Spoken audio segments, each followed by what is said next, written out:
नमो आयर्याणं नमो उवज्जायाणं नमो लोये सव्वसाहूणम्।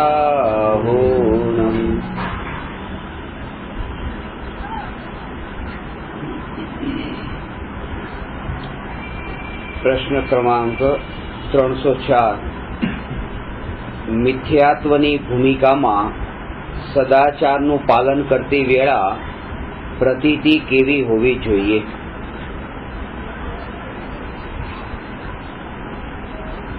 સમ્યક દર્શન પ્રગટ થયા પછી આત્મામાં જેટલા અંશે વિતરાગ ભાવની શુદ્ધિની જે વૃદ્ધિ થતી જાય એનું નામ તો દેશ ચારિત્ર અને સકલ ચારિત્ર છે, જે અંશે અંશે વૃદ્ધિ થાય છે। પણ સમ્યક દર્શન જે સમયે પ્રગટ થાય એ સમયે સમ્યક ચારિત્ર પ્રગટ થાય છે। રત્નત્રયની પ્રાપ્તિ એક જ સમયે થાય છે, પણ એ સમ્યક ચારિત્ર પહેલા પણ જીવના પરિણામોમાં એવા પ્રકારનું મંદપણું હોય કે એના બળ પર એને આત્માની વાત સમજવાની પાત્રતા પ્રગટેલી હોય। શાસ્ત્રમાં પણ તીર્થંકર પરમાત્મા કે સદગુરુની દેશનાને સાંભળવા માટે વિશુદ્ધિ લબ્ધિ કહી છે। વિશુદ્ધિ વિના દેશના નથી। જ્યારે બહારનું જ્ઞાન છે એ બહારના જ્ઞાનને પ્રાપ્ત કરવા માટે એ પણ બહારનું છે ને, જે વાણીથી જ્ઞાન મળી રહ્યું છે, એક એ જ્ઞાન, જે પરમાત્માના જે વચનો છે એ જ્ઞાન, અને એક જ્ઞાન છે જે અહીંયા સાક્ષાત વિદ્યમાન, જે અહીંયા છે જ્ઞાન। અને એ જ્ઞાન એટલે ક્ષયોક્ષમ જ્ઞાન નહીં, પણ જ્ઞાન સ્વભાવ, જે તરંગો વાળું જ્ઞાન છે એ જ્ઞાનની અહીંયા વાત નથી। જયારે હું એમ કહું ને અહીંયા રહેલું જ્ઞાન એટલે તરંગો વાળું જ્ઞાન નહીં। તરંગો વાળા જ્ઞાનમાં ઉતાર ચઢાવ છે, એમાં એકપણું નથી, અને એકપણું નહીં હોવાથી તે મારું સ્વરૂપ નથી, કારણ કે હું તો ત્રિકાળ એક રૂપ છું। આજે તમને જ્ઞાન છે, ઘણું બધું યાદ છે, અને થોડા સમય પછી માનો તમને એ બધું યાદ શક્તિ ઓછી થઈ કે બધું ભૂલાઈ જાય છે। અત્યારે બધી ગાથાઓ, શ્લોક બધું યાદ છે અને પછી ભૂલાઈ જાય છે। તો એ જે જ્ઞાન પેલા વધુ હતું, પછી જ્ઞાન ઘટી ગયું, અહીંથી મરણ થતા સ્વર્ગમાં દેવ થયા તો જ્ઞાન પાછું ત્યાં વધ્યું, 3 મતિ શ્રુત ને અવધિ। તો જ્ઞાનમાં જે વધઘટ થાય છે એ તો તરંગો છે, પણ તરંગોમાં પણ એક સામાન્યપણા રૂપે દેખતા એ તરંગો વિલીન થઈ જાય છે, વસ્તુ સ્વરૂપમાં નહીં, દ્રષ્ટિમાં। અને એ જે વિલીન થઈ ગયેલા તરંગો અને એકલું જે વસ્તુ સ્વરૂપ દેખાયું એ વસ્તુ સ્વરૂપની અહીંયા વાત છે કે અહીંયા પણ જ્ઞાન છે। સમુદ્રમાં ભરતી અને ઓટ આવે છે। હવે એ જે તરંગો સમુદ્રના છે એ સમુદ્રના તરંગોમાં પણ આપણે જો ઉતાર ચઢાવને દેખીએ કે આ ભરતી આવી, આ ઓટ થઈ, ભરતી ઓટ, ભરતી ઓટ, તો એમાં એમ લાગે છે કે સમુદ્ર નવું દરેક સમયે સમુદ્રમાં થઈ રહ્યું છે। પણ જેની દ્રષ્ટિ એકલા પાણી માત્ર ઉપર છે, પાણી, તો એના માટે તો સમુદ્રમાં કોઈ નવું પાણી નવું ઉમેરાયું નથી, પેલાનું પાણી બહાર ગયું નથી, એ એટલામાં ને એટલામાં જ છે। અંતરમાં ત્યાં તરંગો ઉછળતી હોવા છતાં પણ, ઉતાર ચઢાવ હોવા છતાં પણ એક દ્રષ્ટિએ દેખતા તો સમુદ્ર એક રૂપે જ છે। એવી રીતે આત્મામાં દરેક સમયે જ્ઞાનમાં ઉતાર ચઢાવ થાય, એ સમયે પણ એક જ્ઞાન માત્ર, જેમાં કોઈ ઉતાર ચઢાવ નથી, જે એક રૂપે ટકીને રહ્યું છે એ જ્ઞાન।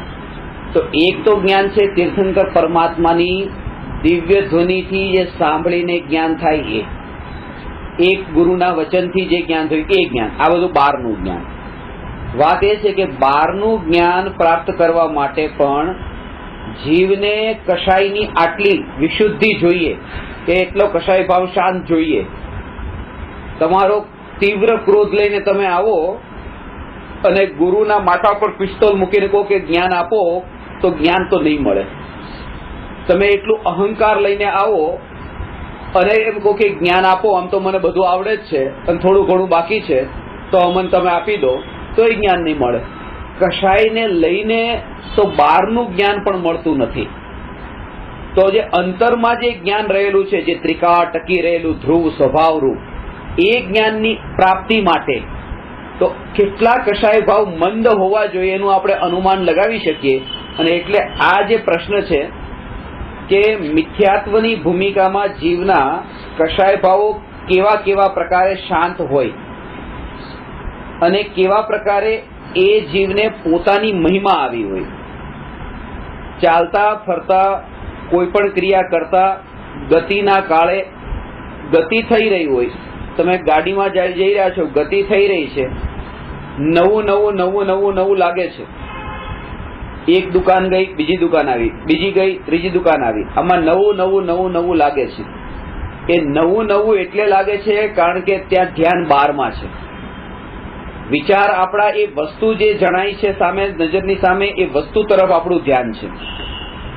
પણ જો એ વસ્તુને ગૌણ કરીને જોઈએ અને અંતરમાં જોઈએ તો આ દુકાનમાંથી પસાર થતો હતો ત્યારે પોતાનું નામ જે હતું, બીજી દુકાન પાસેથી પસાર થયો ત્યારે પોતાનું નામ જે છે, ત્રીજી દુકાનમાંથી પસાર થયો ત્યારે પોતાનું નામ જે છે. ગમે તેટલી દુકાન પાસેથી પસાર થાવ ત્યારે પોતે જે હું એક રૂપે છું, હું બીજો નથી થઈ જતો. જો રમેશ છે તો આગળ જતા પછી સુરેશ નહીં થઈ જાય, આગળ જતા પછી રમેશ જ રહેશે, હજી આગળ જશે તો એ રમેશ જ રહેશે, હજી આગળ જશે તો રમેશ જ રહેશે. એ રમેશ રમેશ રમેશ એક પણ એને નથી દેખાતું. હું આ નવી જગ્યાએ આવી ગયો, હું આ નવી જગ્યાએ આવ્યો, હું નવી જગ્યાએ આવ્યો. આપણી દ્રષ્ટિ બહારમાં છે અને એટલા માટે આપણને દરેક સમયે નવું નવું નવું નવું દેખાય છે, એક પણ નથી દેખાતું. અને નવું નવું નવું નવું નવું એ વિષય બને એટલે નિયમથી થાય છે વિકલ્પ. કે આ થયું, પછી મેં આને જાણ્યું, પછી આને જાણ્યું, હવે આને જાણ્યું, હવે આને જાણ્યું, એટલે થાય છે વિકલ્પ. અને જેને એકપણા ઉપર દ્રષ્ટિ છે એને શું થાય છે કે હવે ત્યાં નવાપણું દેખાતું નથી, તો વિકલ્પ જે થતા હતા ત્યાં દ્રષ્ટિ પોતાના ઉપર રહી. એટલે બહારના વિષય ઉપર જયારે દ્રષ્ટિ ગઈ કે આ તમે છો, તમે છો, એ તમે છો એ ધ્યાન જયારે ગયું ત્યારે હું, આ અટેન્શન મારું જે છે ત્યાં જયારે ગયું ત્યારે હું કોણ એના ઉપરથી અટેન્શન હટી ગયું. એ અટેન્શન હટતા જ તે ત્યાં તમારા ઉપર અટેન્શન જતા, આ સારું છે, આ ખરાબ છે, આ મારું છે, આ કોઈ બીજાનું છે, આ આવું છે, આ આવું છે.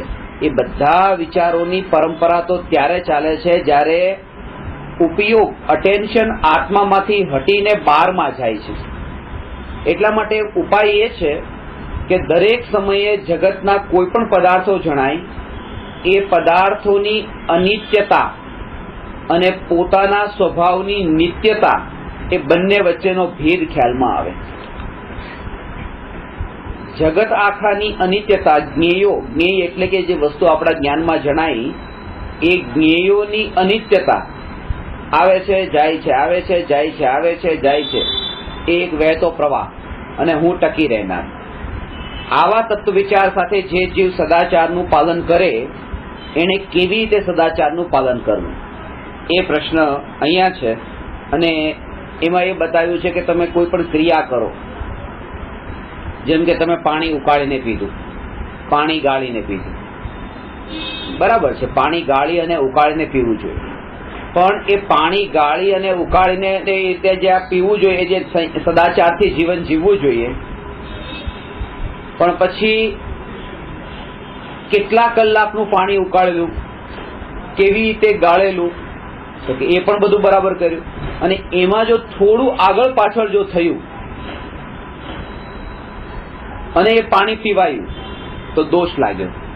દોષ એટલો મોટો દોષ નથી જે પાણી એ ગાળા ને ઉકાળ્યા વગર જે મર્યાદાની બહારનું પીવાયું, પણ એમાં જે અંદરમાં જે અસર થઈ ગઈ કે મારાથી તો આવું પાણી પીવાઈ ગયું, મારાથી આવું પાણી પીવાઈ ગયું, એ જે છે, અથવા તો બીજો કોઈ આવી રીતે પીતો હોય, આ કેટલો પાપી છે કે આટલું ધર્મનું સમજે છે અને ગાળ્યા વગરનું પાણી પી લીધું, કઈ ખબર જ નથી પડતી. તો એ જે અંતરમાં ચાલતો જે ભાવ છે એ આ શરીરની જે બહારની ક્રિયા છે એ બહારની ક્રિયા કરતા ઘણો ખતરનાક છે. એટલા માટે કારણ કે બહારની ક્રિયા તો પૂતગલની ક્રિયા છે, જડની ક્રિયા છે, એનાથી કઈ નથી થતું.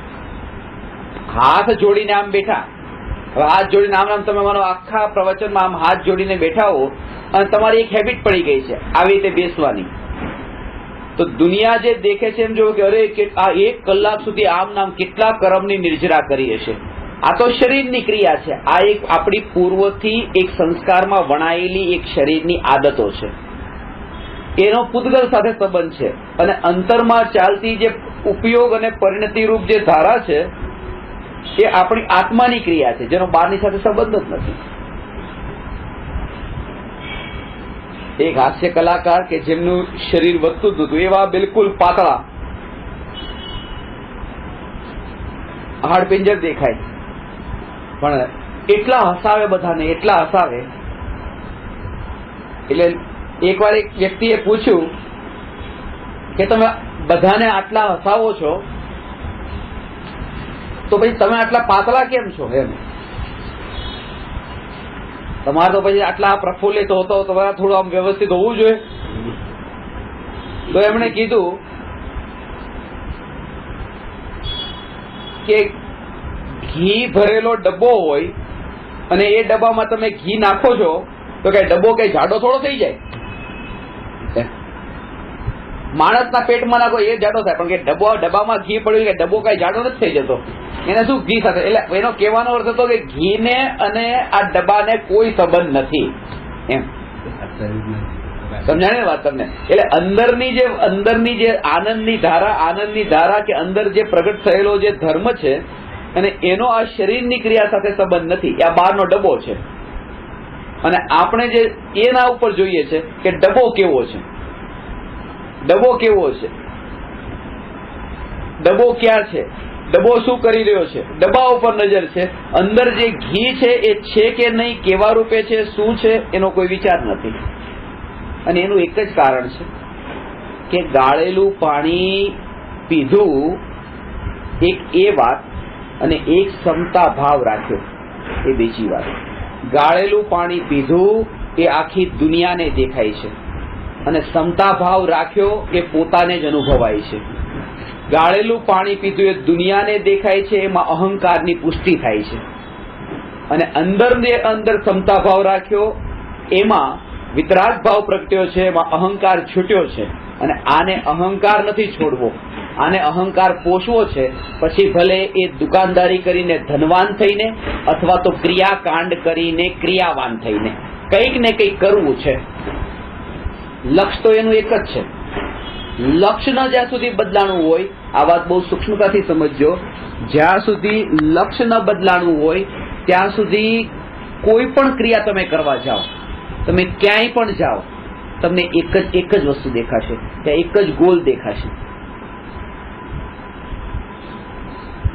એક દર્પણ પાસે ગયા, ત્યાં જે ચહેરો દેખાણો, પછી એ ચહેરો તમને બરાબર ન લાગ્યો, બીજા દર્પણ પાસે ગયા, ત્યાં પણ તમને એવો જ ચહેરો દેખાણો. અને તમે ગમે એટલા દર્પણ બદલો તો પણ ચહેરો તો એક જ દેખાવાનો છે. દર્પણ બદલવાથી શું થવાનું છે? ચહેરો તો એનો એ જ છે.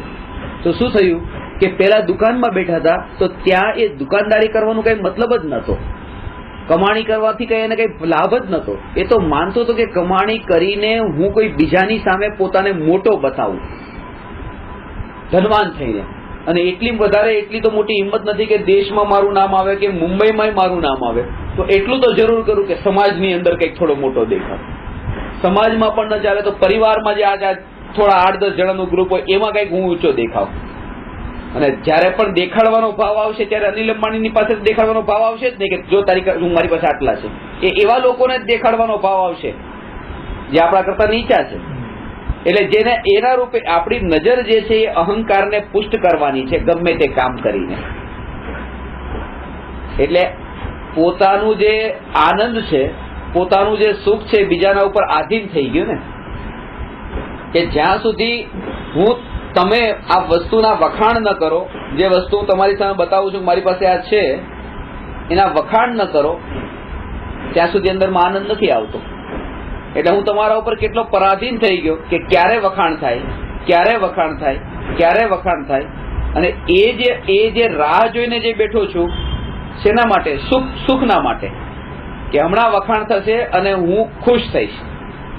પણ એ જે હમણાં વખાણ થાય, હમણાં વખાણ થાય, હમણાં વખાણ થાય, એવા જે વિકલ્પો ને એવી જે રાહ જોવાઈ રહી છે, એ જ દુઃખ છે. અનંત પર્યાયોમાં દુઃખ ભોગવ્યું, અને એ જે એક સમય માટે વખાણ થયા ને જે સુખ પણ ભોગવ્યું, એ પણ કાલ્પનિક હતું. એટલા માટે કારણ કે સામે તો કઈ હતું જ નહીં. જયારે એને વખાણ કર્યા ને કે તમે આવી ક્રિયા કરો છો, આવું તપસ્યા, આવી તપસ્યા કરો છો, એ સમયે આવું તમને કીધું અને તમને ખુશ થયા. સૂક્ષ્મ દ્રષ્ટિ એવું છે કે સમય જે છે એટલો તીવ્ર પ્રવાહથી વહે છે, એક સેકન્ડમાં તો અસંખ્ય સમયો વીતી જાય છે. હવે જયારે તમારા મોઢેથી એ શબ્દ નીકળ્યા એ પછી તો એ કેટલાય સમય વીતી ગયા અને તમારા જ્ઞાનમાં જણાયા, ભૂતકાળ બની ગયા હતા એ શબ્દો તો. અને આપણે ખુશ થઈએ છીએ એ ભૂતકાળને વાગોળીને. એને પણ ભૂતકાળ કીધો કે ભલે આટલા એક સેકન્ડ પહેલાના જે વાક્યો હતા જે તમે અત્યારે ખુશ થાવ છો, એ પણ ભૂતકાળને વાગોળ્યો છે. અને મોટા ભાગે કોઈ સારા શબ્દો કહે છે તો એનાથી ખુશ થઈએ, ખરાબ કહે તો દુઃખી થઈએ, એ બધું જ ભૂતકાળને વાગોળ્યા બરાબર છે. જે ત્રિકાળીને લક્ષ્યમાં લે છે એને આ શબ્દો પછી બારમાં રહી જાય છે. એ શબ્દોને એ પ્રધાનતા જ નથી, કારણ કે પોતાની મહાનતાનો આધાર કોઈ બીજો નથી. હું પોતે પોતાનાથી મહાન છું. પણ જ્યાં સુધી આપણને કોઈ બીજો મહાન ન કહે ત્યાં સુધી આપણને એવી મહિમા લાગતી જ નથી, કારણ કે આપણે એટલા પરાધીન છીએ, પરથી પોતાને એ રૂપે માન્યા છે. એટલા માટે તપશ્ચરણ કરતી વખતે, ક્રિયા કરતી વખતે જાગૃતિ કેવી રહેવી જોઈએ, અંદરની પ્રતીતિ કેવી રહેવી જોઈએ. કરવાની ના નથી. તમે પાણી ગાળીને નહીં પીતા એમ નથી કીધું. આ ભૂમિકામાં પાણી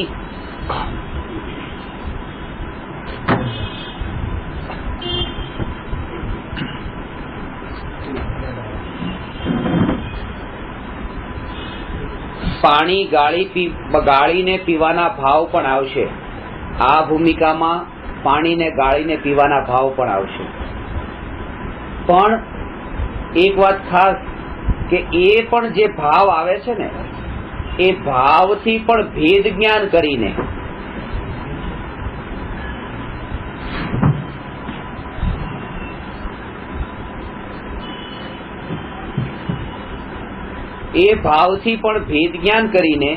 જેમ ક્રિયાથી ભેદ જ્ઞાન થાય છે, એમ ભાવથી પણ.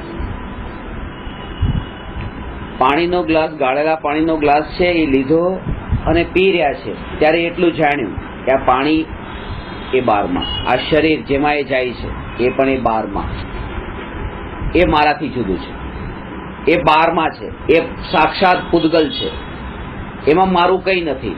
અને એ એવા પ્રકારે લાગે કે બારમાં કેમ કોઈ જળનું પરિણમન થતું હોય ને એમાં કોઈ અહંકાર ન આવે. એ હિમાલયથી ગંગા નદી જે નીકળીને બંગાળની ખાડી સુધી વહેતી જતી હોય અને એ જેવા રૂપે વહી રહી છે, એમાં મારું કંઈ લાગતું જ નથી. હું તો બસ પોતાના ઘરમાં અહીંયા બેઠો છું. એ પૂરી દ્રઢતા છે કે એ હિમાલયથી પાણી વહે છે, બંગાળ સુધી પહોંચે છે, એમાં મારું કંઈ નથી, હું મારા ઘરમાં બેઠો છું. તો આ પાણીનો ગ્લાસ અહીંથી વહ્યો અને અંદર પેટ સુધી પહોંચ્યો, તો એ સમયે પણ એટલું જુદું એવી જાગૃતિ રહી કે જાણનારો ભગવાન આત્મા હું, અને હું જાણપણા રૂપી મારા ઘરમાં જ બેઠો છું, બહારમાં ક્યાંય નથી. આટલું ભેદ જ્ઞાન વર્તે. એ ક્રિયા કોઈ એટલી દૂરની ક્રિયા થઈ રહી છે. તમે કોઈ પાણી પીધું અને એમે ખાલી દૂરથી જોઈ લીધું, એમ આ ગ્લાસ પણ આવ્યો અને મોઢામાં સુધી પહોંચ્યો અને પાણી અંદર ગયું, એને પણ એટલું જ દૂરથી જોવે છે, નજીકથી નહીં. એટલું જ દૂરથી જે જાણે છે, ત્યાં એ ભાવ નથી આવતો કે મેં કોઈ તપશ્ચર્યા કરી, કારણ કે બધું બહારમાં થઈ રહ્યું છે. અહીંયા તો જાણપણા રૂપ જ પરિણમન થઈ રહ્યું છે. આનું નામ ધર્મ છે. તપસ્યા પણ હવે કે આ જયારે હું આ આત્મા છું એવું જે જાણ્યું, એ એક વાર જાણ્યું, 2 વાર જાણ્યું, 3 વાર જાણ્યું, વારંવાર જાણ્યું. 1 વાર જાણવાનું નામ જ્ઞાન, 2 વાર જાણવાનું નામ પછી જ્ઞાન નહીં. જાણવું. આ વસ્તુ છે, મેં એને જાણી, આને જાણી, આને જાણી. તો જાણવું, પછી જાણવું, જાણવું, અલગ અલગ જાણી. પણ આ વસ્તુને મેં જાણી, બીજી મોમેન્ટે પણ આને જ જાણી, ત્રીજી મોમેન્ટે પણ આને જ જાણી, ચોથી મોમેન્ટે આને જ જાણી. હવે કન્ટિન્યુઅસ હું આને જ જાણું છું. એ જ્ઞાન નથી, હવે એ થઈ ગયું ધ્યાન. અને ધ્યાન એનું જ નામ છે. એક ને એક વસ્તુને વારંવાર જાણવી, કન્ટિન્યુઅસ જાણવી, એનું નામ ધ્યાન. તો જ્યારે એ જાણ્યું કે હું જાણનાર, આ પ્રક્રિયા તો થઈ ગઈ હિમાલયથી બંગાળની ખાડીની, એટલે તે ખાડી સુધીનું યાદ રાખવાનું કે આ ગઈ પણ આ ખાડામાં જ ગયું. જે કાંઈ પણ ખાવાનું પીવાનું બધું ખાડામાં ગયું, એ હિમાલયથી બંગાળની ખાડી સુધી ગયું. આમાં હું તો મારા ઘરમાં બેઠો છું. જાગૃતિ એ રાખવી. આજે ભોજન કરતી વખતે એટલો અભ્યાસ તો કરવો. દરેક કોળીએ એટલી જાગૃતિ, અવેરનેસ, હિમાલયથી બંગાળની ખાડીમાં કંઈક જઈ રહ્યું છે અને હું મારા ઘરમાં બેઠો છું. મારા ઘરમાં એ જે જાગૃતિ રહે, હું મારા જ્ઞાન સ્વભાવમાં છું. અને જયારે બીજા સમયે હું જ્ઞાન સ્વભાવમાં છું, એ જાણવું જાણવું જાણવું એ ધ્યાન બની જાય છે. એ જ્ઞાન નથી પછી, કારણ કે એકના એક જાણપણામાં. પણ એ જાગૃતિ જયારે રહેશે, ત્યારે એક નુકસાન થશે. એ નુકસાનને સ્વીકારવાની તૈયારી હોય તો એ નુકસાન શું હશે કે જે પહેલા જે કોળિયો મોઢામાં મુકાતો હતો અને એ સમયે જે એક ક્ષણની મજા આવતી હતી, એ પછી નહીં આવે. જો આટલી મજાનું સમર્પણ કરવાનું, આનું બલિદાન આપવાની જો તૈયારી હોય તો આ અભ્યાસ કરે.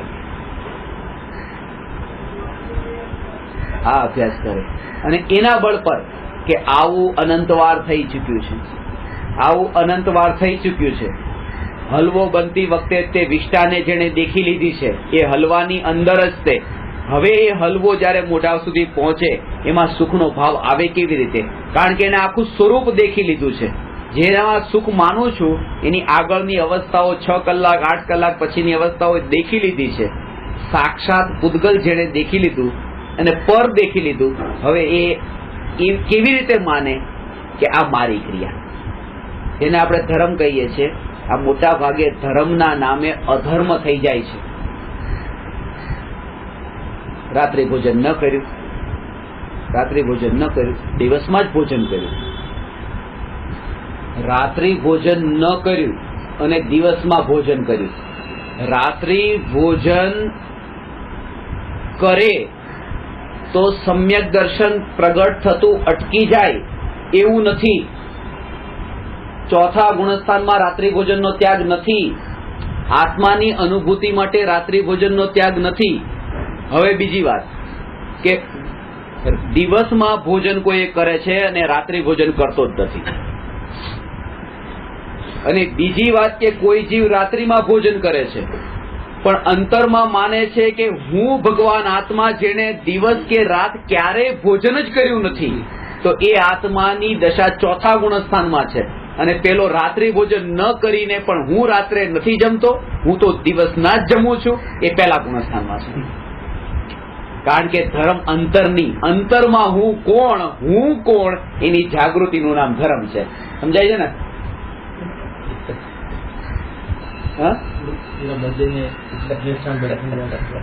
બદલીને સમજાવો, બાકી આ તો બધે એવું નથી. રાત્રિ ભોજન થાય. અનાદિથી ક્રિયાકાંડનો રસ છે, પૂદગલનો રસ છે. તો હવે ધર્મ પણ મળ્યો તો એને પણ પૂદગલમાં જ ઘટિત કરે ને, ક્યાં ઘટિત કરે?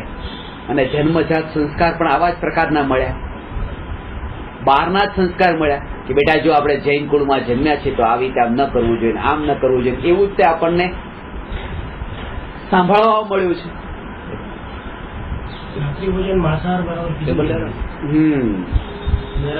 એટલે આ જેટલા તમે જૈનોના ઘરે જાઓ છો બધા માંસાહારીઓ છે જે રાત્રિ ભોજન કરે છે. અરે એ જે આવા અતિશયોક્તિ કરીને એનો આશય તમે ગ્રહણ કરો કે ભાઈ એ માંસાહાર બરાબર છે એટલે કે તમે માંસ નથી ખાતા ને, એ તો તમે છોડી દીધું છે ને. તો હવે તમારું આગલું સ્ટેપ પછી એ છે કે તમે આ બધામાંથી પણ નિવૃત્ત થાવ. આ તો ઉપદેશની ભાષા છે. હવે ક્યાં માંસાહાર અને ક્યાં રાત્રિ ભોજન? કે માંસાહાર વગર તો કે સમ્યક દર્શન પણ ન થાય. રાત્રિ ભોજન ત્યાગ તો એ 5મા ગુણસ્થાનની પ્રતિમા છે. 5મા ગુણસ્થાનમાં આવે છે, ચોથા ગુણસ્થાનમાં તો મોક્ષ માર્ગ, ત્યાં આનંદના ઘૂંટડા પીવે છે. પણ ક્રિયા આ એટલે ત્યાં યુદ્ધવાળી ક્રિયા, ચક્રવર્તીની યુદ્ધવાળી ક્રિયા, ભોગોવાળી ક્રિયા, એ બધી ક્રિયાઓ જે છે ને વિશ્વાસ જ નથી બેસતો કે એને જ્ઞાની કેમ કહેવાય. અંતરની પરિણતિ તમે વિચાર જ ન કરી. 12માં તમે કેવી રીતે તમે એનો કંટ્રોલ કરવા જાઓ? શું કરો? જમવામાં બેઠા ને તમે જમવામાં એક કઈક એવી કીડી આવી ગઈ, અંદરમાં જે કીડી આવી ગઈ પેટમાં જતી રહી, કીડી આવી ગઈ અને પેટમાં જતી રહી. આ વાત સમજો સૂક્ષ્મ રૂપે. અંતરમાં જાગૃતિ ચાલે છે, હું ભગવાન આત્મા, હું ભગવાન આત્મા, હું ભગવાન આત્મા, હું ભગવાન આત્મા. કીડી અંદર આવી પેટમાં જતી રહી. માંસ તો ખવાઈ ગયું કે નહીં? કીડીનું શરીર તો ગયું અંદર. તો કેટલા કર્મ બંધાય, કેટલા કર્મ બંધાય. એ જીવને આવા જીવને પણ કર્મોની નિર્જરા થઈ શકે છે અને થાય છે.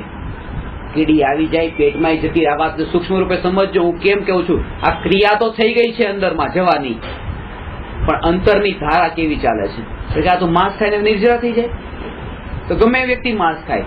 વાત એ છે કે બહારની ક્રિયા નહીં, પણ આપણું આ ઉપયોગનું મહત્વ છે કે ઉપયોગ કયા વિષયમાં જઈ રહ્યો છે. હવે મુનિરાજ જે છે આહાર લેવા માટે આવે તો એમને તો નિયમ છે કે મુનિ માટે બનાવવામાં આવેલો આહાર હોય તો પોતે ન લે, સ્પેશિયલી એમ મુનિ માટે જ બનાવ્યો હોય તો. હવે ત્યાં જઈને બોલવાનું તો છે જ નહીં, મૌન લઈને નીકળ્યા છે બધા. મૌન, હા, ત્યાં ગપ્પા લગાવે, નિયમ છે. હા, તો મૌન લઈને ત્યાંથી નીકળ્યા છે કે હવે તમે શું છે ને શું છે ને ક્યારનું બનાવ્યું છે ને કેટલા. એ તો હવે એ ઘરમાં રોટલી ને શાક છે અને એક બરફી છે. હવે બરફી જે છે એ બરફી મુનિ માટે ખાસ બનાવવામાં આવી હતી. આ ખાલી આમ દ્રષ્ટાંત તમને સમજવા માટે કહું છું. હવે એ ત્યાં મુનિ ગયા અને ત્યાં જોયું આહાર લેતી વખતે રોટલી ને શાકની સાથે સાથે બરફી પણ આવી, પણ એ સમયે વિકલ્પ ન આવ્યો કે આ મારા માટે બની. આ વિકલ્પ ન આવ્યો તો આ જે આહાર છે ને એ દોષ વગરનો આહાર લીધો છે. વિકલ્પ ન આવ્યો તો દોષ વગરનો આહાર છે. અને શાક રોટલી બન્યા હતા, સાથે દાળ ભાત પણ બન્યા હતા જે મુનિ માટે બન્યા જ નતા. પણ મુનિને જઈને ત્યાં દાળ ભાત દેખતા એ વિકલ્પ આવ્યો આ મારા માટે છે. બસ એ હવે આહાર દોષરૂપ થઈ ગયો. આહાર જે દોષરૂપ થાય છે ત્યાં બન્યો એના કારણે નહીં. અહીંયા વિકલ્પ જો આવ્યો તો દોષ ને વિકલ્પ ન આવ્યો તો નિર્દોષ. વિકલ્પમાં જ દોષ છે ને વિકલ્પમાં નિર્દોષપણું છે અંદરની બધી ક્રિયા અંદર. કારણ કે દુનિયામાં ક્યાં ક્યાં અત્યારે તમે ગમે એટલું પાણી આ ગાળ્યું ને ઉકાળ્યું ગમે એટલું તમે કરો, અંદરમાં જીવ તો છે ને છે. તમે રોકી જ ન શકો એને. ગમે એટલું તમે વ્યવસ્થિત સાફ સફાઈ કરીને તમે રસોઈ બનાવો પણ કંઈક તો અંદર પડી જાય છે. ક્યાં ખબર પડે છે? બધું બનાવતી વખતે જમવાનું બનાવતી હાથનો કઈ થોડો મેલ કે કઈ પણ ગમે એક ટીપું પણ અંદર પડી ગયું તો એ તો ગંદુ જ થઈ ગયું ને. આખું ટીપલું પાણીનું ભરેલું પડ્યું ને એક ટીપું ગાળ્યા વગરનું પડી ગયું, બધું ગંદુ થઈ ગયું. પણ એના ઉપર આપણે પછી લક્ષ્ય ક્યાં જાય છે કે ચારિત્રનું પાલન. નિષેધ નથી કર્યો, હજી વાતને સમજો, નથી પાળવાનું એમ નહીં, પણ અત્યારે હું આ જે ભૂમિ પર છું, જે કાળમાં છું, જે પ્રકારના શરીર સાથે છું, લાખ કોશિશ કરીશ તો પણ એ ચારિત્રમાં દોષ આવશે ને આવશે. એક જ કામ અત્યારે થઈ શકે છે કે આ ક્રિયાથી જુદો ભગવાન આત્મા તે હું છું એ શ્રદ્ધા તો આ કાળમાં પણ થઈ શકે છે. પણ એ દેખાશે નહીં કોઈને, અને ક્રિયા આખા જગતને દેખાશે જેમાં અહંકારની પુષ્ટિ થશે.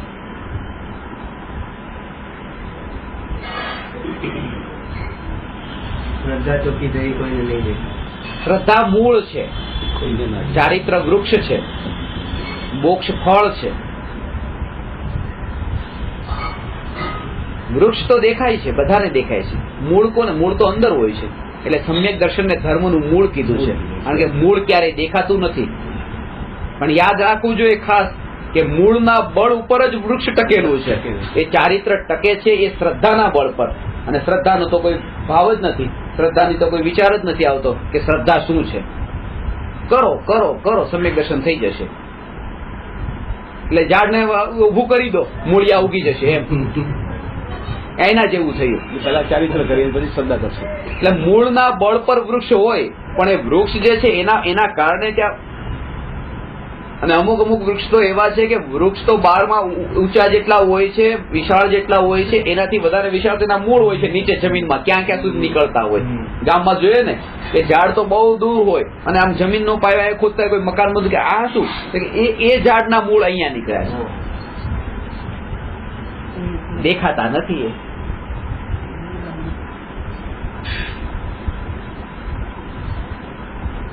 પણ એ ક્રિયા કરીને એ કંઈક કોઈની સામે કંઈક બતાવવું છે, જીતવું છે. હરીફાઈની લાઈનમાં જીતવું છે. ખાલી બે વાત ખાસ યાદ રહે ને કે મારું લક્ષ્ય કંઈક જીતવું છે એ નથી, મારું લક્ષ્ય કંઈક પામવું છે એ છે. કોઈની સામે મારે જીતવું નથી, બસ પામવું છે. જેને પામવું છે એના માટે સમ્યક દર્શન છે, જેને જીતવું છે એના માટે આ ક્રિયાકાંડ છે. એમાં હરીફાઈ થશે. અને જેને પામવું છે એને પછી ત્યાં બારમાં ક્યાંય પણ લક્ષ્ય નથી જતું. પામવું છે ને, પામવું છે. હું અહીંયા આવી રહ્યો છું, મારી સાથે બીજી ગાડીઓ પણ ઓવરટેક કરે છે, હું એને ઓવરટેક કરું છું, પણ જ્યારે હું આ ક્ષેત્ર પર પહોંચું છું પછી હું એ ગાડીના ઓવરટેક કરીને એની સામે જીતવા નથી જતો, કારણ કે મારું લક્ષ્ય પામવાનું છે, કોઈની સામે જીતવાનું નથી. ત્યાં ગૌણ થઈ ગયા છે કે મારી સાથે પેરેલલી જે દુનિયા ચાલી રહી છે એની સાથે મારે પ્રયોજન નથી, ત્યારે હું પોતે એકલાપણાને નજરમાં લઈને મારા લક્ષ્ય સુધી પહોંચી રહ્યો છું. તો ધર્મી એ છે કે જેને બારમાં કોણ શું કરે છે કોઈ પ્રયોજન નથી. હું જે સ્થાન પર જવા માંગુ છું એ સ્થાન પર બસ હું મારો માર્ગ, એ માર્ગ પર હું કેવી રીતે ચાલી રહ્યો છું, બસ એને એ જ દેખાય છે. અને એવા જીવને પછી જીતવાનો ને હારવાનો કોઈ ભાવ જ નથી ત્યાં.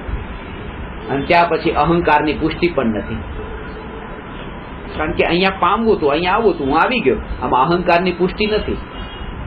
પણ જેને સાઈડ કાપીને જો ઓવરટેક કરીને આગળ જવું છે, બીજાને પાછળ મોકલવો છે, ત્યાં અહંકારની પુષ્ટિ છે. પામવું જ જેને છે એને ક્યાંય અહંકાર નથી થતો.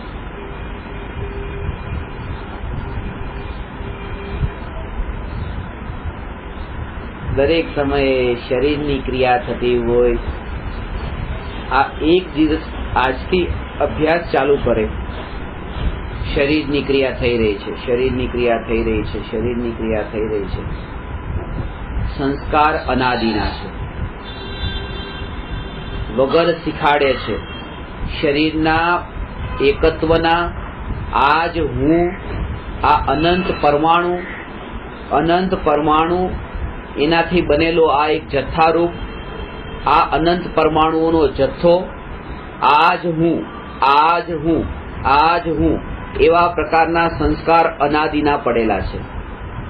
જેવા જેવા ક્ષેત્રમાં જાય એનો સ્વામી બનવાનો ભાવ એ અનાદિનો પડેલો છે. એટલે એક ક્ષણમાં તો હું આત્મા છું આ સાંભળીને નથી પરિવર્તન આવતું, પણ આ ભ્રાંતિ ટળી શકે છે તત્વ વિચારના બળ પર.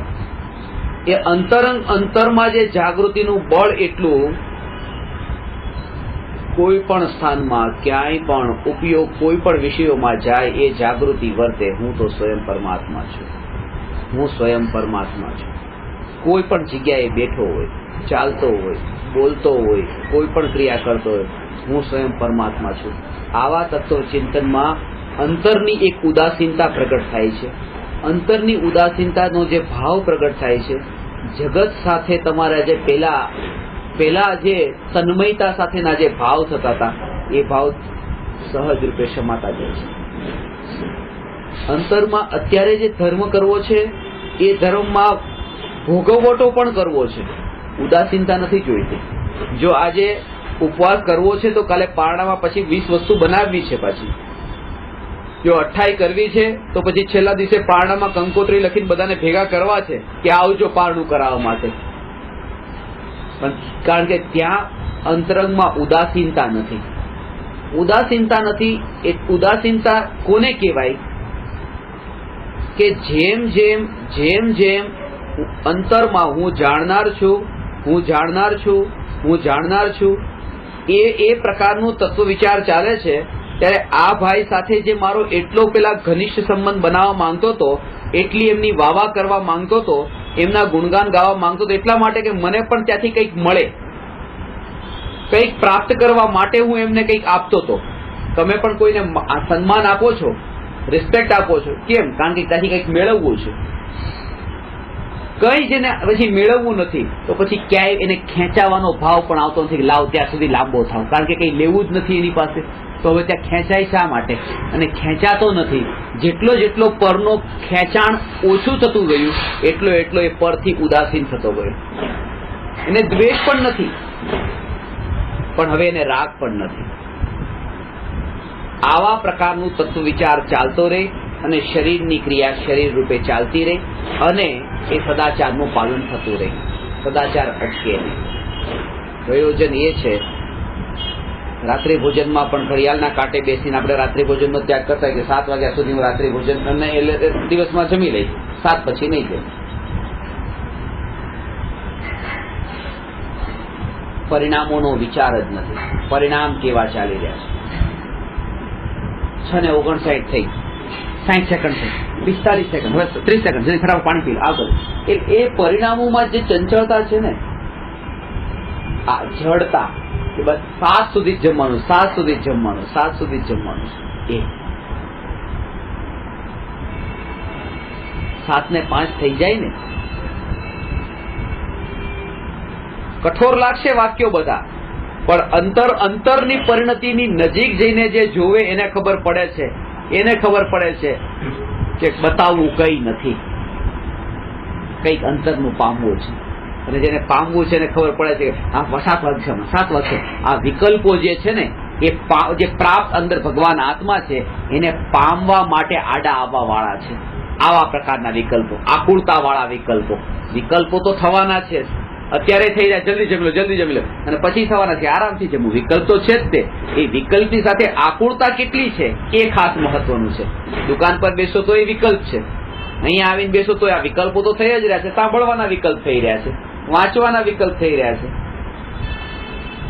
આત્માના વિકલ્પ થઈ રહ્યા છે કે હું આત્મા છું, હું આત્મા છું. પણ વિકલ્પની સાથે આકુળતા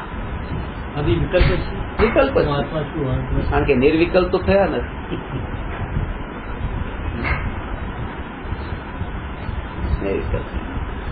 પણ અંદર એક કાંટો વાગેલો છે, એ કાંટાને કાઢવા માટે બીજો કાંટો નાખવો કે નહીં? એ નાખવો. અને બીજો કાંટો છે પેલા કાંટાને કાઢવા વાળો છે. હું આત્મા, હું આત્મા, હું આત્મા, એ વિકલ્પ જ છે. પણ જે હું પૈસા વાળો, હું ગાડી વાળો, હું પત્ની વાળો, આ જે ખતરનાક વિકલ્પો પેલાના પડેલા હતા એને કાઢવા માટે કઈક અંદર નાખે છે, અને પછી 2 કાઢવાના છે પાછા. એમ નહીં કે આને રાખવાનો છે. એ બીજો કાંટો બહાર કાઢવાનો છે જે પેલાને બહાર કાઢવા માટે નાખ્યો હતો. નહીં તો બહુ ખતરનાક થઈ ગયું. એ ઉપાદેય બનાવી ગયો એ કાંટો તો પાછો, કે પેલો તો બરાબર. સીધી વાત છે. એ બહુ મોટો કાંટો છે પાછો બીજો, કારણ કે જે કાંટાને કાઢવો હોય એને કાઢવા વાળો જે બીજો તો હંમેશા મોટો જ હોય, તો જ ઓલા નાનાને કાઢી શકે. અને એ પાછો અંદર નાખ્યો તો પેલો શું ખોટો હતો. એટલે આ ક્યારે થઈ શકે કે વિકલ્પ માત્ર મારું સ્વરૂપ નહીં. વિકલ્પ માત્ર એ અનુભૂતિ સહજ રૂપે થાય છે. સહજ રૂપે હું જ્ઞાયકની અનુભૂતિ જે થાય છે એમાં જે વિકલ્પનું જોર જ હટી ગયું, વિકલ્પની મહિમા જ હટી ગઈ. વિકલ્પ માત્ર લીધું. કોનો વિકલ્પ એમ નહીં, વિકલ્પ માત્ર એટલે અનિત્યતા, વહેતો પ્રવાહ. પછી કોઈ પણ વિકલ્પ વહેતો પ્રવાહ. એને પ્રયોજન, એ ભેદ પાડવાનું કોઈ પ્રયોજન જ નથી રહેતું. ભેદ પાડવાનું ત્યાં કોઈ પ્રયોજન નથી રહેતું. કચરા પેટીના ડબ્બામાં એક કાગળ પણ તમે નાખ્યું, કચરા પેટીના ડબ્બામાં તમે તમારા ખિસ્સામાંથી બીજું કઈ નાખ્યું, કચરા પેટીનો શાકભાજી નાખીને કચરા પેટીના ડબ્બા દુનિયાભરની વસ્તુ નાખી, ત્યાં એ પેટીમાં પડેલો કચરો ત્યાં ભેદ પાડવાનું કોઈ પ્રયોજન જ નથી, કારણ કે બધું ફેંકવાનું છે. જે કચરો છે જેને જાણ્યો એને ભેદનું પ્રયોજન નથી. અંતરમાં તત્વ વિચાર આ ચાલે, વિકલ્પ માત્ર બસ કચરો છે. ત્યાં ભેદ પાડવાનું પ્રયોજન નથી રહેતું કે આ વિકલ્પ તો સારા છે ને આ વિકલ્પ તો ખરાબ છે. દુકાનદારીના વિકલ્પ તો ખરાબ છે, પણ વ્રત તપ કરવાના વિકલ્પ તો ભલા છે. વિકલ્પ માત્રને જેને વહેતો પ્રવાહ ન જાણ્યો એ જીવ ત્રિકાળીને ન પામી શકે, કારણ કે ત્યાં જ ઉપયોગ તન્મય થઈ રહ્યો છે, રસ લઈ રહ્યો છે એની સાથે, એ વિકલ્પની સાથે. એવા પણ રસ નથી રહેતો. અને ત્યારે બહારની શરીરની ક્રિયા સહજ રૂપે જેમ છે તેમ સહજ રૂપે થતી રહેતી હશે. સહજ રૂપે બહારની ક્રિયા થતી રહેતી હશે. એમાં તમે રોકી પણ નહીં શકો, પલટાવ પણ નહીં કરી શકો. એ ક્રિયા એની છે. સ્થિર થઈને બેસો, સ્થિર થઈને બેસો, સાધનામાં સ્થિર થઈને બેસો. અહીંયા બેઠા છો, હવા ચાલી રહી છે, વાળ ઉડી રહ્યા છે, સ્થિરતા તો છે જ નહીં. હવે એ વાળને પકડું અને આમ સ્થિર થઈને બેસું, એનું નામ સાધના છે? એ શરીરનું કામ છે. એ તો કોઈ એવા પ્રકારના નિમિત્તોમાં એ ગતિ પણ થઈ જશે. કોઈ એવું કાર્ય કે ચાલતી ફરતી વખતે આ ગતિ થઈ રહી છે, અહીંયા બેઠા બેઠા પણ તમારા હાથ પગ આ રીતે હલી શકે છે. હું બેઠા બેઠા પણ આ રીતે આ શરીરની ક્રિયા આ જે છે આ પ્રકારની આ બધી આવી ક્રિયાઓ બધી થઈ શકે છે. આ બધી ક્રિયાઓ જે થતી હોય એ તો ક્રિયાઓ તો થવાની જ છે. અત્યારે આવી સ્થિરતા આની તો નથી જ આવવાની, પણ એટલું છે કે દરેક સમયે જાગૃતિ રહે. હું તો ત્રિકાળી ધ્રુવ ભગવાન આત્મા છું, હું ત્રિકાળી ધ્રુવ ભગવાન આત્મા છું, હું જાણનાર ભગવાન આત્મા છું. શરીરની ક્રિયા શરીરનું કામ કરતી રહે છે, અને અંતરમાં જે સંસ્કારનું બળ, તત્વ વિચાર, આ બધી ક્રિયાઓના કાળે પણ હું ભગવાન આત્મા જાણનાર છું, હું ભગવાન આત્મા જાણનાર છું, હું ભગવાન આત્મા જાણનાર છું. અને આ ક્રિયાઓ તો એટલે થતી હતી કે ક્યાંક ને ક્યાંક સૂક્ષ્મ રૂપે ઉપયોગી એમાં પાછો ભળી જતો હતો. પછી તો ઉપયોગ પણ ભળતો નથી, અને એવી સ્થિતિમાં ત્યાં પછી વિકલ્પથી એ નિર્વિકલ્પ થાય છે. એ સદાચાર એને નિર્વિકલ્પ સુધી લઈ જાય છે કે જે સદાચારનું લક્ષ્ય કંઈ જીતવાનું નથી, કંઈક પામવાનું છે. જે સદાચાર કુળ પરંપરાથી નથી, અંતરની પરિણતિથી છે. જે સદાચાર બીજાને દેખાડવા માટે નથી, પણ પોતે અંતરની પરિણતિને પલટવા માટે છે. એટલે લક્ષ્યનો જ્યાં સુધી નિર્ણય ન હોય ત્યાં સુધી, અને જ્યાં સુધી પરની અપેક્ષા હોય કે પર શું વિચાર કરે છે, બિલકુલ ઢીલા છોડી, આખું પરને બિલકુલ ઢીલું છોડો. હું તમે એમ કહો છો ને કે હું સ્વયં પરમાત્મા છું, હું સ્વયં પરમાત્મા છું. અને લોકો કહે છે ખાલી તમે પરમાત્મા છો, પરમાત્મા છો, પરમાત્મા છો, એમ ખાલી બોલ બોલ તો કરો છો. પરમાત્મા છું, પરમાત્મા, કઈ કરવું કઈ નથી, કરવું કઈ નથી, ખાલી બોલે છે હું પરમાત્મા છું, હું પરમાત્મા છું. રાત્રિ ભોજન ત્યાગ કરવું નથી, પાણી ગાળીને પીવું નથી, આ ત્યાગ કરવું નથી, આ છોડવું નથી. હું પરમાત્મા છું, હું પરમાત્મા છું, હું પરમાત્મા છું. તો જ્યાં તમે જાણ્યું ને કે આ ભોજન સાથે મારો કોઈ સંબંધ જ નથી, હું તો સ્વયં પરમાત્મા છું, તો ત્યારે જયારે તમને વ્યક્તિ એમ કહેતો હોય કે તમે તો આવું કરો છો ને આવું કરો, ત્યારે એના શબ્દોને પણ તમે એટલા જ પારકા મોકલ્યા, આની સાથે મારું કોઈ પ્રયોજન નથી, ત્યારે પણ એ વિચલિત ન થઈ શકે, થઈ જવાય. આ વાત મહત્વની છે. મેં તમને વચ્ચે એકાદ વાર વાત કરી હોય તો એક બેનને ત્યાં કોઈ એમના નાનીનું મરણ થયું, અને ત્યાં ગયા તો મરણ થયા પહેલા જ મેં એમને કીધું તમે ક્ષમતા ભાવ રાખજો, ક્ષમતા ભાવ રાખજો, અને ક્ષમતા ભાવ રાખ્યો. ત્યાં ગયા, મરણ થવાના 4-5 દિવસ પહેલા વાત કરી હતી કે આવું થવાનું છે, કઈ પણ થાય કીધું.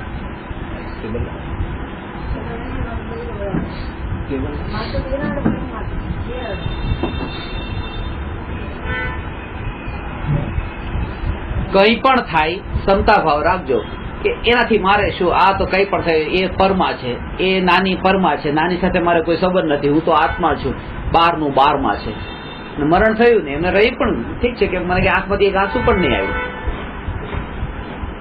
પણ કે પછી સમાજમાં જે લોકો ત્યાં બેઠા હતા મૃતદેહની આજુબાજુમાં, એ લોકોએ પછી પાછળથી એટલી ટીકા કરી કે સગી નાની મરી ગઈ તોય ત્યાં આંખમાંથી આંસુ નથી આવતા. તે એટલું દુઃખ લાગ્યું કે લોકો આવું આવું પણ બોલી ગયા, એમ પતી ગયું. તમને નાનીની અસર નથી પણ પેલાની અસર થઈ ગઈ. જેમ નાનીનું જે થયું એને પણ તમે સ્વીકાર્યું કે આ પણ પર છે, એવી રીતે એ તમે ન રડ્યા અને કોઈએ તમારી ટીકા નિંદા પણ કરી, એને પણ બિલકુલ ઢીલી છોડી દો, બારમાં છોડી દો, ત્યારે અંદરનો આનંદ લેવાશે. સુખમય દશા ત્યારે અંતરમાં લેવાશે, કારણ કે એક ક્ષણ માટે પણ જો પરની અપેક્ષા ઊભી થઈ ગઈ, અંદરમાં પોતે હું નબળો થઈ ગયો, બીજો બળવાન થઈ ગયો. હું પછી જીવ ન રહ્યો, હું પછી જડ બની ગયો. હું પછી મનુષ્ય જેમ જીવન ન જીવ્યો, પશુની જેમ જીવન ન જીવ્યો, હું પછી જળની જેમ જીવન જીવ્યો. અને જળની જેમ નહીં, જળથી પણ બદતર જીવન જીવ્યો. જળની જેમ જીવન જીવ્યો. પંખો જેમ ચાપ ચાલુ કરીને પંખો ચાલુ થયો ને, એટલે બસ કોઈ તમને આવું કહી દઉં, તમને ગુસ્સો આવી ગયો. એટલે તમારામાં ગુસ્સો લાવવો હોય તો કોઈ ખાલી બસ એક વાત તમને કહે એટલે ગુસ્સો ચાલુ. આ જડ જેમ કામ ચાલુ કરી દે, જેમ આ કામ ચાલુ થઈ ગયું. એટલે પોતે કેટલા નબળા છીએ કે કોઈ આટલું પણ કહે છે તો અંદરમાં આતરત જ ચાલુ થઈ જાય છે, ક્રોધનો ભાવ. એક ગાળ દીધી તો ગુસ્સો ચાલુ થઈ ગયો, બે દીધી તો વધારે, આમ બે ઉપર પંખો કરો તો પાછો વધી જાય, ત્રણ ઉપર કરો તો વધી જાય. સ્વિચ બંધ કરી દીધી, પંખો બંધ થઈ જાય. જળથી બદતર એટલે કહું છું, સ્વિચ બંધ કરી દીધી તો પંખો બંધ થઈ જશે. પણ અહીંયા પેલા એ ગાળ આપવાનું બંધ કરી દીધું તો અહીંયા ગુસ્સો બંધ નહીં થાય, વર્ષો સુધી ચાલશે, ઘણી વાર બહુ સુધી ચાલશે. આ જળથી પણ ખરાબ જીવન થયું. અને હું છું પોતે સ્વયં અત્યારે વર્તમાનમાં પરમાત્મા, ત્રણ લોકનો નાથ. એટલા માટે આ જાગૃતિ રહી કે પરની પ્રાયોરિટી નહીં. તમે મને મહાન કહો છો તેથી હું મહાન નથી, હું મહાન છું. કારણ કે તમે મહાન કહો છો તેથી જો હું મહાન હોઉં તો હું મહાન નથી, હું પરાધીન છું, હું ગુલામ છું, મહાન નથી. કારણ કે તમે કીધું ને હું મહાન, તમારા ઉપર ગુલામ બન્યો હું, પણ હું મહાન છું. હું સ્વયં પરમાત્મા, હું સ્વયં પરમાત્મા, હું સ્વયં પરમાત્મા. અને જયારે આટલું ઊંચું બિરુદ જેને મળે છે ને અંતરમાં, જયારે અહેસાસ થાય છે હું સ્વયં પરમાત્મા, હું સ્વયં પરમાત્મા, ત્યારે પછી એને કોઈ કરોડપતિ કઈ બોલાવે ને તો એટલો રસ નથી પડતો.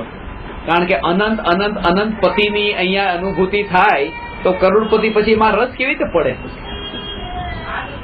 જેમ કરોડપતિને કોઈ હજારપતિ કહી દે તો હજારો રૂપિયા છે, એને સાંભળશે નહીં, પણ એને સાંભળે નહીં, ખબર હોય બધી, અંદરમાં જાણતો હોય કે આમાં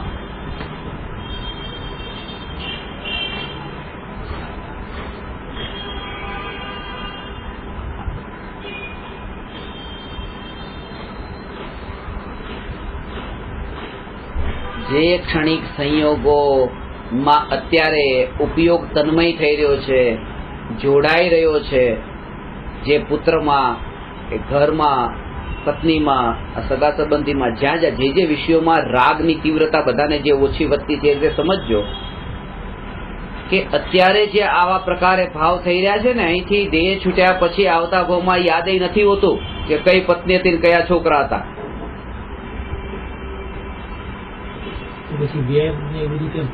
યાદ નથી રહેતું. આ વાત તમે સમજો, યાદ નથી રહેતું, સંસ્કારમાં પડી જાય છે, અંદરમાં સંસ્કાર બંધાઈ જાય છે ને એ સંસ્કાર પાછો ઉછળે છે પછી અંદરમાં. એ જે પ્રકારે આ 9 વાગે મરણ થયું ને 9 વાગે અહીંથી મરીને તિર્યંચમાં ગયો તો આ ખબર નથી, અને બિલાડી તરીકે જન્મ આજ ઘરમાં આવ્યો તો ખબર નથી કે આ મારી પત્ની હતી, આ મારા છોકરા હતા, આ મારું ઘર હતું, કઈ ખબર નથી. અને ઘરવાળા તો મારીને ભગાડવાના છે. જે પેલા કરોડો રૂપિયા ખર્ચ કરવા તૈયાર હતા પપ્પા માટે, એ જ આત્મા આવ્યો ને અંદર ઘરમાં. આ નજરની સામે દેખાય છે, આવું થતું હોય છે કે હવે એ જ આત્મા જયારે અંદર આવે છે, કોઈ એને પૂછતું નથી, ઉલટું ભગાડે છે. પણ યાદય નથી એને બિલાડીને કે આ મારી પત્ની ના મારા દીકરા હતા. 9 વાગે મરણ થયું હતું, 9 વાગે જ ભૂલાઈ ગયું. એટલે એક વાત તો પાકી છે ને કે ભૂલવાનું તો છે જ તે. જો 8 ને 59 ભૂલાઈ ગયો હોત ને કે કોણ મારું આમાં, કઈ મને યાદ નથી, આનું નામ થઈ ગયું ધર્મ. જે આગલા ક્ષણે 1 મિનિટ પછી આમે થવાનું જ છે ને નિયમથી, તો અત્યારે જ થઈ જાય તો અનંત પરિભ્રમણ છૂટી જાય, અનંત અનંત અનંત અનંત દુઃખ છૂટી જાય. જે ઘટના જે થવાની જ છે એમ એ અત્યારે થઈ જાય. પણ અત્યારે થાય કેવી રીતે? કારણ કે એને હજી ભટકવાનું બાકી હોય તો થાય. આવું પણ થાય કેવી રીતે? એને જો 9 વાગે જ ભૂલાવાનું હોય તો 8:59 ભૂલાય કેવી રીતે? કુકુર બિલાડી કંઈ બી ઘરમાં આવે તો કંઈક તો પૂરું ઘરનું લેવો દેવો હોય એને ઘરમાં જ આવે એવું નક્કી છે. કંઈક તો એનું રિલેશન હોય તો જ આવી શકે. ઘણા બધા ઘર છે, ઘણી મોટી સંખ્યા. કૂતરા બિલાડાની વાત તો બહુ દૂરની. આ તમારા શરીરમાં જે બેક્ટેરિયા બધા આવ્યા છે ને એની સાથે કંઈક ને કંઈક લેણા દેણી છે ત્યારે આવ્યા છે, આમ નામ નથી આવ્યા. આ જે એકેન્દ્રિય જીવો પણ નિગોદિયા પણ અંદર આવીને બેઠા છે તમારી સાથે, કંઈક લેણા દેણી છે. પણ એ પણ ત્યારે જ દેખાય છે જ્યારે સંયોગો ઉપર દ્રષ્ટિ જાય છે. આપણને એમાં વધારે રસ પડે છે. મારે તમારી સાથે શું લેવા, તમારી સાથે શું લેવા દેવી, કારણ કે કંઈક સંબંધ જોડવો છે. ચલો મારું જગતમાં કઈ નથી પણ લેણા દેણી તો કંઈક ખરી ને, એટલે એમ કરીને પણ છોડવું નથી, કઈ છોડવું નથી. બાંધવામાં જ મજા છે, મને મજા છે. એટલે ધર્મ મિત્ર કરીને કહેતા હોય છે ને મહારાજ સાહેબ, ધર્મ મિત્ર તો હોય ધર્મ, એટલે મિત્ર રાખવાનો જે ભાવ છે, પછી ભલે ધર્મના નામે પણ મિત્ર, પણ એ વિચાર નથી કે હું ભગવાન આત્મા જેનો કોઈ મિત્ર જ નથી.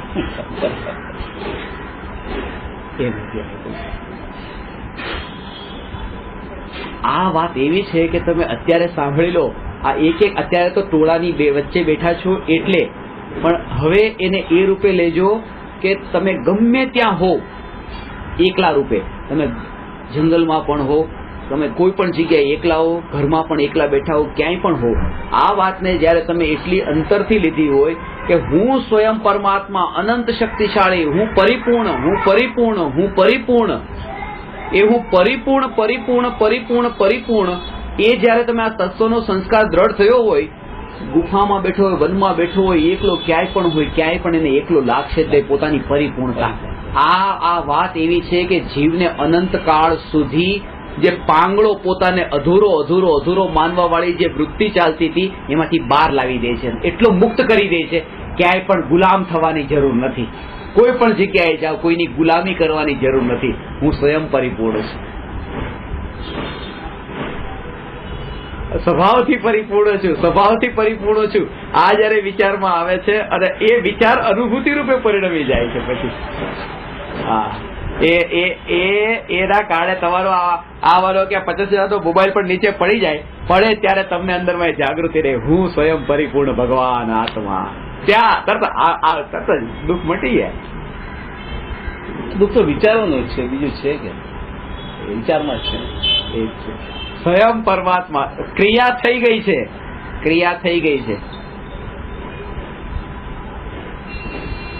પણ એ ક્રિયા અહીંયા અંતરમાં નથી આવી, એ બહારમાં રહી ગઈ છે. બહારની ક્રિયા હતી અને બહારમાં જ રહી.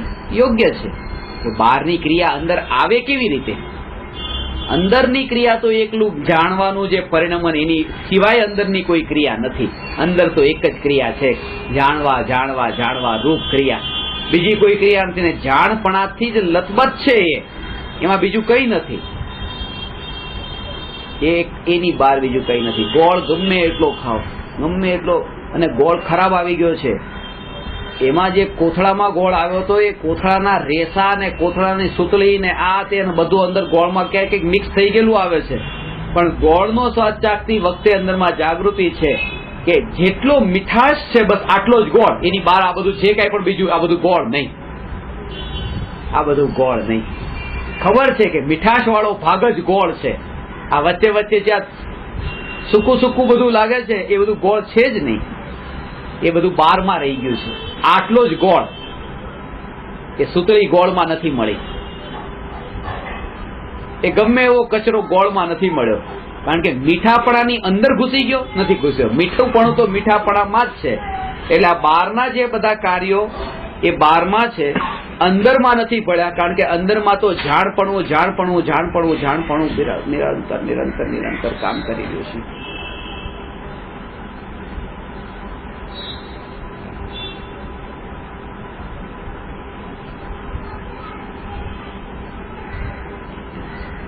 એની પરિપૂર્ણતાનો, એની સવારમાં એક સરસ મજાનો જબ્બો પહેર્યો 2000 રૂપિયાનો, જિંદગીમાં પહેલી વાર લીધો, અને ત્યાં વાલકેશ્વરમાં વ્યાખ્યાન થયું. અને વ્યાખ્યાન થયું અને વ્યાખ્યાનમાંથી જેવો ઊભો થવા ગયો થાળ દઈને ફાટી ગયો. પછી આખો દિવસ ચાલ્યો. એટલે આખો દિવસ ચાલ્યો એટલે ઘણા બે ત્રણ કીધા ફાટી ગયું, તમે આ ફાટી. એ ફાટેલું જે છે ને, એ ફાટેલું જેવું આમ જણાય ને ફાટેલું, એ ફાટેલું જણાતા જ તે એ જ પહેલો વિચાર આવે જ્ઞાન પરિપૂર્ણ છે. પરિપૂર્ણતા હોય તો એ ફાટેલું જણાય. તો ફાટેલું કેવી રીતે જણાય? જ્ઞાન જો ફાટી ગયેલું હોત તો ફાટેલું ન જણાત. જ્ઞાન તો બરાબર છે ને કે આ ફાટેલું છે, જાણ્યું ને? જ્ઞાને તો બરાબર જાણ્યું ફાટી ગયેલું છે. તો જ્ઞાન તે હું, આ ફાટેલું તે હું નહીં.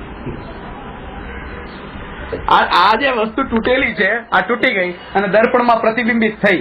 હવે દર્પણ નતું તૂટેલું એટલે તો આ વસ્તુ તૂટેલી દેખાણી ને એમાં. એ દર્પણ તૂટેલું હોત તો આ તૂટેલું કેવી રીતે દેખાય?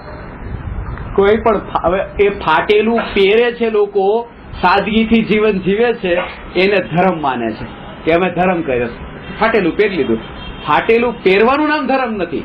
એ ફાટેલું જયારે દેખે ત્યારે હું પરિપૂર્ણ એવી જે અનુભૂતિ, એનું નામ ધર્મ છે. હું સ્વયં આ સ્વભાવનો આશ્રય લીધો એમ કહેવાય, સ્વભાવના લક્ષ્ય એ જીવ્યો એમ કહેવાય. એ સંયોગોને છોડી દીધા. સંયોગોની સાથે હોય દુનિયા માટે, દુનિયા માટે. આંખ અહીંયા આમ હોય, આ સામે આ વ્યક્તિ પણ હોય, આંખ ખુલ્લી હોય, એમને દેખતી હોય, એ દુનિયા માટે કે આ ભાઈને દેખે છે. પણ અંદરમાં જે પરિણમન ચાલતું હોય કે આ જાણપણા રૂપે જે પરિણમી રહ્યો ભગવાન આત્મા, એ હું, એ હું, એ હું, એ હું, એ દુનિયા નહીં દેખાય. દુનિયા બહારનું દેખશે. અને ધર્મ આ અંદરમાં જે ચાલી રહ્યું છે એનું નામ છે. અને અધર્મ પણ અંદરમાં ચાલી રહ્યું છે એનું નામ છે. બહારમાં ચાલે એનું નામ ધર્મય નથી અને અધર્મય નથી.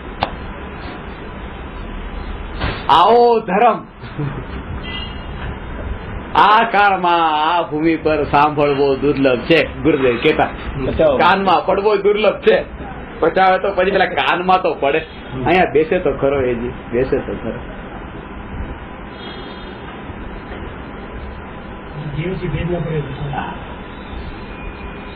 કઈ પણ જે થાય બધું બારમાં થાય. બધું બારમાં થાય. બહારનું બધું બારમાં છે. બહારનું બધું બારમાં. એક બેને છે ને કે મારું એક સરસ મજાનું વેલણ લાવી હતી અને ઘણા દિવસથી કે એક જ વિચાર આવતો હતો, આ વેલણ તૂટી જશે, આ વેલણ તૂટી જશે, આ વેલણ તૂટી જવાનું છે, તૂટી જવાનું લાગે જેવું, આ કોઈના હાથે તૂટી જશે. અઠવાડિયાથી કે આ જ વિચાર આવતો હતો અને કે આજે જ તૂટ્યું. કે કેવું કહેવાય કે મેં કહ્યું હવે કરો વિકલ્પ કે આ ભેગું થઈ જશે, આ ભેગું થઈ જશે. શું કે એ કેવી રીતે થાય? મેં કહ્યું જેમ એ રીતે ન થાય ભેગું, તો જે થયું છે તૂટ્યું એ તમારાથી નથી તૂટ્યું, એ એનાથી તૂટ્યું છે. કારણ કે તમારા ભાવથી તૂટતું હોય તો એ ભાવ ચાલુ કરી દો કે હમણાં જોડાઈ જશે, હમણાં જોડાઈ જશે. અંદર કરતાપણાનો બોજો જે આપણે લઈને ફરીએ છીએ ને, હમણાં આ મારાથી આમ થઈ જાય છે, હું આમ કરું છું આમ થઈ જાય છે. આખું જગત એની રીતે પરિણમી રહ્યું છે. ક્યાંય અત્યારે જો અત્યારે મારું ધ્યાન એક જગ્યા ઉપર હોય, અટેન્શન એક જ જ્ઞેય ઉપર, એક જ ઓબ્જેક્ટ ઉપર મારું અટેન્શન છે. એ સમયે અહીંયા પણ આ વસ્તુ છે, આ વસ્તુ છે, આ વસ્તુ, આ વસ્તુ, આખા જગતની બધી વસ્તુ, એનું ચેન્જીસ, એનું પરિણમન જે ચાલી રહ્યું છે, એ પરિણમન જે થઈ રહ્યું છે, મારું ધ્યાન તો અત્યારે અહીંયા છે, ઉપયોગ અહીંયા છે. તો પણ આખા જગતનું પરિણમન થઈ રહ્યું છે કે નહીં, કે થઈ રહ્યું છે? તો જો આખા જગતનું પરિણમન મારો ઉપયોગ ત્યાં નથી તોય થઈ રહ્યું છે, તો હું આમાંથી આ ઉપયોગ હટાવી દઈશ કે આ ઘર મારાથી ચાલે છે, ઘરનું ધ્યાન તો મારે રાખવું પડે, તો ઘરમાંથી ઉપયોગ હટાવી દઈશ તો ઘર બંધ પડી જશે? એમ નથી. આખું જગત ચાલે છે તો આ ઘરે ચાલશે. અને ખરેખર તો અત્યારે ચાલી રહ્યું છે એ એની રીતે જ ચાલી રહ્યું છે, એની રીતે ચાલી રહ્યું છે. આ સ્વતંત્રતા છે, હું એનો કરનાર નહીં. એ બધા વિકલ્પોનું કામ કરે. ભાત ને દાળ ભાત જમીએ છે અને હાથેથી જમીએ છે, ભાત લીધા અને 20 દાણા હતા છેલ્લે, આમ લીધા અને 17 આવ્યા, 3 પડ્યા રહ્યા. કોણે લીધા 17? મેં લીધા. તમે 17 લીધા તો 3 કેમ રેવા દીધા?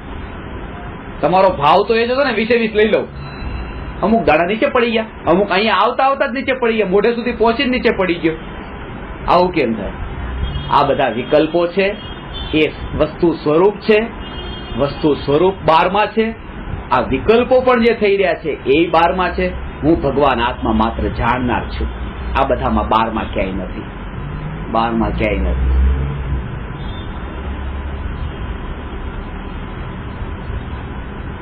એક બળ મળશે. હું પોતે પોતાનામાં છું, પોતે પરિપૂર્ણ છું, પોતે પરિપૂર્ણ છું, પોતે પરિપૂર્ણ છું.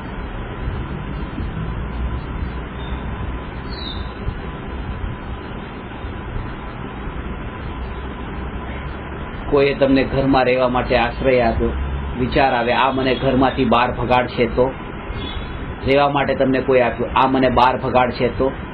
સંયોગ ઉપર દ્રષ્ટિ છે ને, પણ કોઈની તાકાત નથી તમને આ લોકમાંથી બહાર ભગાડે. આજ સુધી આત્મા લોકમાંથી અલોકમાં ગયો જ નથી,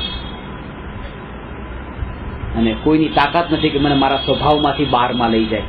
ક્રોધમાન માયાલોભના ભાવ થાય છે. એ ક્રોધમાન માયાલોભના ભાવ એ 12માં છે. એ 12ના ભાવ 12માં છે. અહીંનો જ્ઞાન સ્વભાવ પોતે અંતરમાં છે.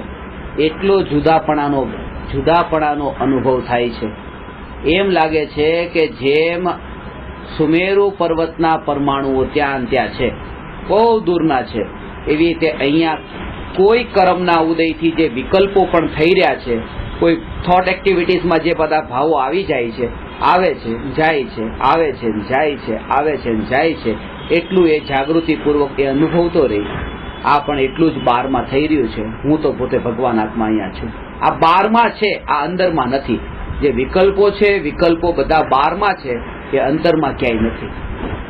જેમ સુમેરુ પર્વત એ 12માં આટલો દૂર 12માં છે, એવી રીતે આ વિકલ્પો પણ એટલા દૂર છે ને એટલા 12માં છે. આટલી જાગૃતિ જ્યારે રે ત્યારે આ વિકલ્પ હવે કેમ થઈ ગયો ને કેમ આવ્યો ને આ ક્યારે જાય ને હવે આ લાંબો કાળ ન ટકવો જોઈએ ને આ વિકલ્પ તો ટકવો જોઈએ ને, કઈ નહીં. હું કોણ, હું કોણ, હું કોણ? હું સ્વયં પરમાત્મા, હું સ્વયં ભગવાન આત્મા, ભગવાન આત્મા, ભગવાન આત્મા. એ ધારા અંતરમાં એવી રહી, એવી ધારા રહી કે પછી ક્રોધમાન માયાલોભના ભાવ કરવા છે ને નથી કરવા ને રોકવા છે ને છોડવા છે, એવા કોઈ વિકલ્પ નથી. ત્યાં આમ આખું જગત જેમ સહજ ધારા પ્રવાહ રૂપે વહે છે, એવી ત્યાં વિકલ્પો પણ ઉદય અનુસાર આવે છે ને જાય છે, આવે છે ને જાય છે, આવે છે ને જાય છે. એમાં પણ એક ક્ષણ માટે પણ એ વિકલ્પોમાં પણ રસ નથી લીધો. એને વિકલ્પોમાં રસ નથી લીધો. વિકલ્પ તો આવનારા મહેમાન છે. હું મારા ઘરમાં છું, જ્ઞાન સ્વભાવમાં છું, જ્ઞાન સ્વભાવમાં છું.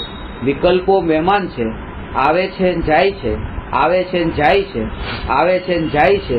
આવેલા મહેમાનને, આજે આવેલા મહેમાનને હું એમ કહું કે આવો, તમે આવ્યા, તમારા તરફ મારું ધ્યાન લઈને જાઉં છું. તમને આ ધ્યાન લઈને, મારું ધ્યાન જે તમારા તરફ લઈને ગયો છું, આજ તમને મેં રિસ્પોન્સ આપ્યો છે. હવે તમે બીજા વખત પણ અહીંયા આવવાના છો, પણ આજે તમે અહીંયા આવ્યા અને હું મારું કામ કરતો રહું, 2 કલાક સુધી તમારા ઉપર ધ્યાન જ ન કરું, બીજી વાર તમે અહીંયા આવવાના જ નથી. હું પોતે પોતાનામાં રહું તો આવેલો મહેમાન બીજી વાર આવવા જ નથી. હું જાણનાર ભગવાન આત્મા, જાણનાર ભગવાન આત્મા, જાણનાર ભગવાન આત્મા, એ જ વિચારધારા, એ જ વિચારધારા, એ જ વિચારધારા રે તો આ ક્રોધાદી વિકારોના મહેમાન પછી આવતા નથી. એ પછી સહજ ઢીલા પડતા જાય છે. એ તો એટલે જ આવે છે કે હું એના તરફ ધ્યાન રાખું છું, એનું ધ્યાન રાખું છું. કયા કયા ભાવ મને આવી ગયા, કેવા કેવા ખરાબ ભાવ મને આવી ગયા, આજે મને આમ થઈ ગયું હતું, આજે આમ થઈ ગયું હતું, એને વાગોળું છું. અને એને વાગોળવા એ એને દૂર કરવાનો ઉપાય નથી. એ તો એને લાવવાની તે એને પોસ્ટપોન કરું છું, એને દબાવું છું. એવો ઝટકો મારશે ખબર નહીં પડે. અજ્ઞાની દબાવી દે છે. બસ ક્રોધ નથી કરવાનો, નથી કરવાનો, નથી કરવાનો, નથી કરવાનો, નથી કરવાનો. ઉદય અનુસારે આવ્યો છે તો આવશે. નથી કરવાનો એમ નહીં. ઉદય અનુસારે ઉદયમાં હશે તો એ ક્રોધ પણ આવશે, આવશે ને આવશે. અને જો તમે એમ કહો કે ક્રોધ નથી કરો, મારા હાથમાં જ છે, નથી જ કરો, નથી જ કરો, મારા હાથમાં છે, એનો અર્થ એ થયો કે આ બધી સંપત્તિ ભેગી કરી તમારા હાથમાં છે. કારણ કે સંપત્તિ કર્મના ઉદયથી હતી ને ક્રોધે કર્મના ઉદયથી હતો. તમે ઉદયના કરતા બનો છો કે ઉદય મારા હાથમાં છે. જેમ આ જે મળ્યું, આ જે શરીર મળ્યું, જાડું પાતળું, સ્ત્રીનું પુરુષનું, ઠીંગણું લાંબુ, ચોરું કાળું, જેવું શરીર મળ્યું એમ માન્યું કે આ મારું. મેં કર્યું, એવું તો માનતા જ નથી. જે થયું એ થયું. હવે કોઈને માં મળી, માં માટે એવો ભાવ કરે છે કે માં કાળી કેમ મળી, રૂપાળી કેમ મળી, આ ઠીંગણી કેમ મળી, લાંબી કેમ મળી, આવી કેમ મળી. તો જે મળી એ મળી. દાંત વાળી હોય તો એ માનો સ્વીકાર કરી લે છે કે નહીં, હા માં મને મંજૂર છે, આ મારી માં. બેન પણ ગમે એવી હોય, જે છે મળી, તો જેવી સહજ કે મળી તો મળી. માનીએ જ છે કે આમાં હું ફેરફાર શું કરી શકું. પણ પત્ની માટે 100 છોકરીઓ જોવા જશે કે કોને પસંદ કરું, આ બરાબર કે નહીં, આ બરાબર કે નહીં, કારણ કે ત્યાં લાગે છે કે એ તો મારા હાથમાં છે, એ તો મારા હાથમાં છે કે કોને પસંદ કરવી. ત્યાં એમ નથી લાગતું કે એ ઉદય અનુસાર છે જેવી રીતે આ ઉદય અનુસાર હતો. એ વિચાર નથી આવતો, એટલે જે અજ્ઞાની છે. જ્ઞાનીને એ જ જાગૃતિ છે, એ પણ ઉદય અનુસાર છે. બધા સંજોગો ઉદય અનુસાર, બધા સંજોગો ઉદય અનુસાર છે. એ તો સંયોગી ભાવ પણ ઉદય અનુસાર છે. એમાં પણ કર્મ નિમિત્ત છે. અને સંયોગી ભાવ થયા એ ખબર પડી ને, એ ખબર પડી એટલે જ્ઞાન થયું. એ જ્ઞાન પણ કર્મના નિમિત્તે છે, કારણ કે ક્ષયોપશમ જ્ઞાન છે. હું ત્રિકાળી ધ્રુવ ભગવાન આત્મા છું, થતું નથી મારામાં કઈ. જે છે થતું નથી કઈ. થઈ ગયું તે પર્યાય ને છે તે દ્રવ્ય. હું દ્રવ્ય છું. હવે આના ઉપરથી કે શું થઈ જશે, હવે કાલે શું થઈ જાય ખબર નહીં, મને બહુ ડર લાગે છે. શું થઈ જાય ખબર નહીં, મને બહુ ડર લાગે છે. અરે થતું જ નથી મારામાં કાંઈ. હું જે છું એમાં તો કાંઈ થતું નથી. એ છું એટલા માટે ભય નથી કે કાલે શું થઈ જશે, શું થઈ જશે, બદલાવ શું આવી જશે. અત્યારે આમ છે ને, કાલે શું થઈ જાય એ થઈ જાય. આજ સુધી અનાદિથી કઈ થયું નથી ને અનંતકાળ સુધી થવાનું નથી. તે હું આજે તે હું અંદરમાં પોતે એવો અંદર ભાવ ગ્રહણ કરીને અંદરમાં એ રીતે ઉતરીને એ રીતે જોઉં તો તમને એની અંદરમાં આવે કે તે હું ભાવ ભાષણ પૂર્વક તે હું ભગવાન તરત જ ત્યાં લક્ષ્ય હટી ગયો. જે ભાવ થતા હતા, ક્રોધાદી ભાવ થતા હતા, માનના ભાવ થતા હતા, બધા ભાવ પરથી લક્ષ્ય હટી ગયું. પેલા શું થતું હતું કે હવે નથી કરવો, મારે નથી કરવો. કીધું ને, આ પંખામાં લાકડી નાખી અને પંખો બંધ કરવા માટે, ફરતો પંખો હતો અંદર લાકડી નાખી રોકવા માટે, એક એ ઉપાય. અને બીજો કે સ્વિચ ઓફ કરી દીધી, એ બીજો ઉપાય. કોઈ ફરતા પંખામાં લાકડી નાખી એ ઉપાય છે? એ પંખો રોકાઈ ગયેલો છે કે નહીં? રોકાઈ તો ગયેલો છે, પણ એ રોકાયો છે શેના માટે? એ પંખો જે લાકડી નાખી છે રોકાઈ ગયો છે શેના માટે? ફરવા માટે. અને જે સ્વિચ ઓફ કર્યા પછી હજી ફરી રહ્યો છે શેના માટે? રોકાવા માટે. અજ્ઞાની ક્રોધ નથી કરતો, મારે તમારો ગુસ્સો નથી કરવો, પણ હું નથી કરતો. એ નથી કરતો એ પણ એવો કે હવે ભવિષ્યમાં વિસ્ફોટ કરવાનો છું એના માટે. અને જ્ઞાની ક્રોધ કરે પણ છે, પણ એના માટે કે હવે આગળ જઈને બિલકુલ બંધ થઈ જવાનો છે એના માટે. બેનું કામ અલગ અલગ છે. સમજાણે ને વાત?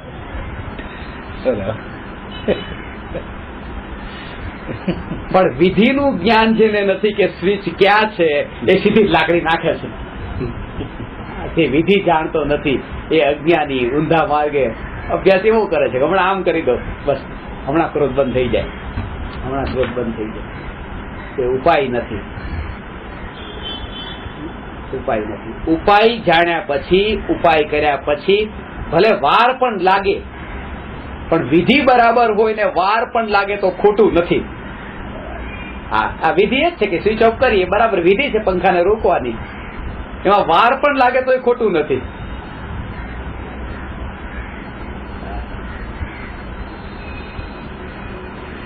મહાવ્રત પાળવાના ભાવ, મુનિ થવાના ભાવ છે. અને મુનિ દીક્ષા 2 ભવે ને 4 ભવે.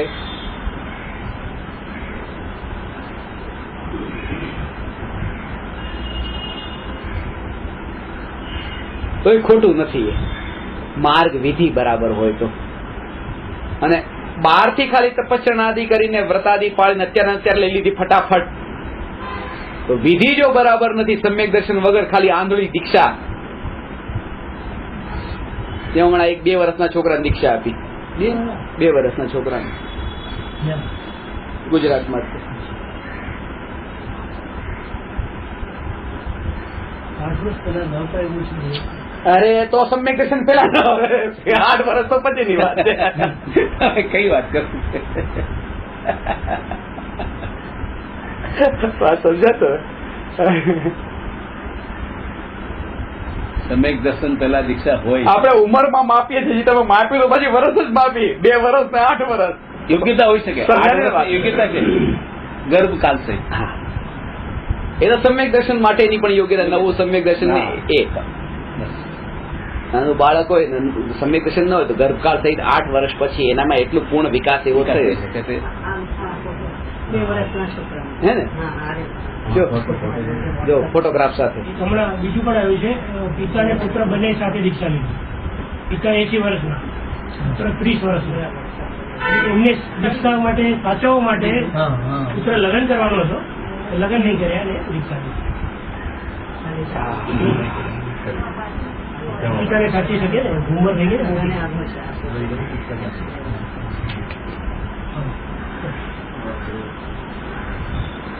સુખી છે, બહુ મોટા બધું બનશે.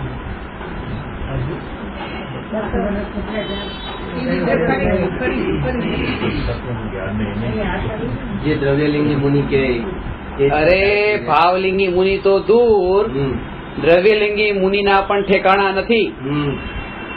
કારણ કે દ્રવ્યલિંગી મુનિ પણ એને કહેવાય કે ભાવલિંગી મુનિ જે છે એનું 12નું ચારિત્ર જેમ 28 મૂલગુણનું પ્રોપર છે ને એવું જ પરફેક્ટ હોય તો હજી દ્રવ્યલિંગી કહેવાય, દ્રવ્યલિંગી પણ ન કહેવાય. કપડા પહેરતા હોય, આમ કરતા હોય, ગમે તે રીતે રહેતા હોય, ઘરમાં રહેતા હોય ને આશ્રમ બાંધતા હોય ને એ દ્રવ્યલિંગી પણ ન કહેવાય. દ્રવ્યલિંગી એટલે સમ્યક દૃષ્ટિ ના બરાબર છે. બહુ સરસ પ્રશ્ન પૂછ્યો છે, બહુ સરસ પ્રશ્ન છે. દ્રવ્યલિંગી મુનિ સમ્યક દ્રષ્ટિ હોય કે નહીં? હોય. જ્યારે ભાવલિંગી મુનિ આપણે કહીએ છીએ તો ભાવલિંગી મુનિનો અર્થ છે 6ઠા 7મા ગુણસ્થાન વર્તી ભાવલિંગી મુનિ. તો જેને સમ્યક દર્શન થયું હોય, અંતરમાં એક કશાય ચોકડીનો અભાવ થયો હોય અનંતાનુબંધીનો, અને 12માં 28 મૂળગુણનું પાલન થતું હોય પાછું, એવું પણ બની શકે.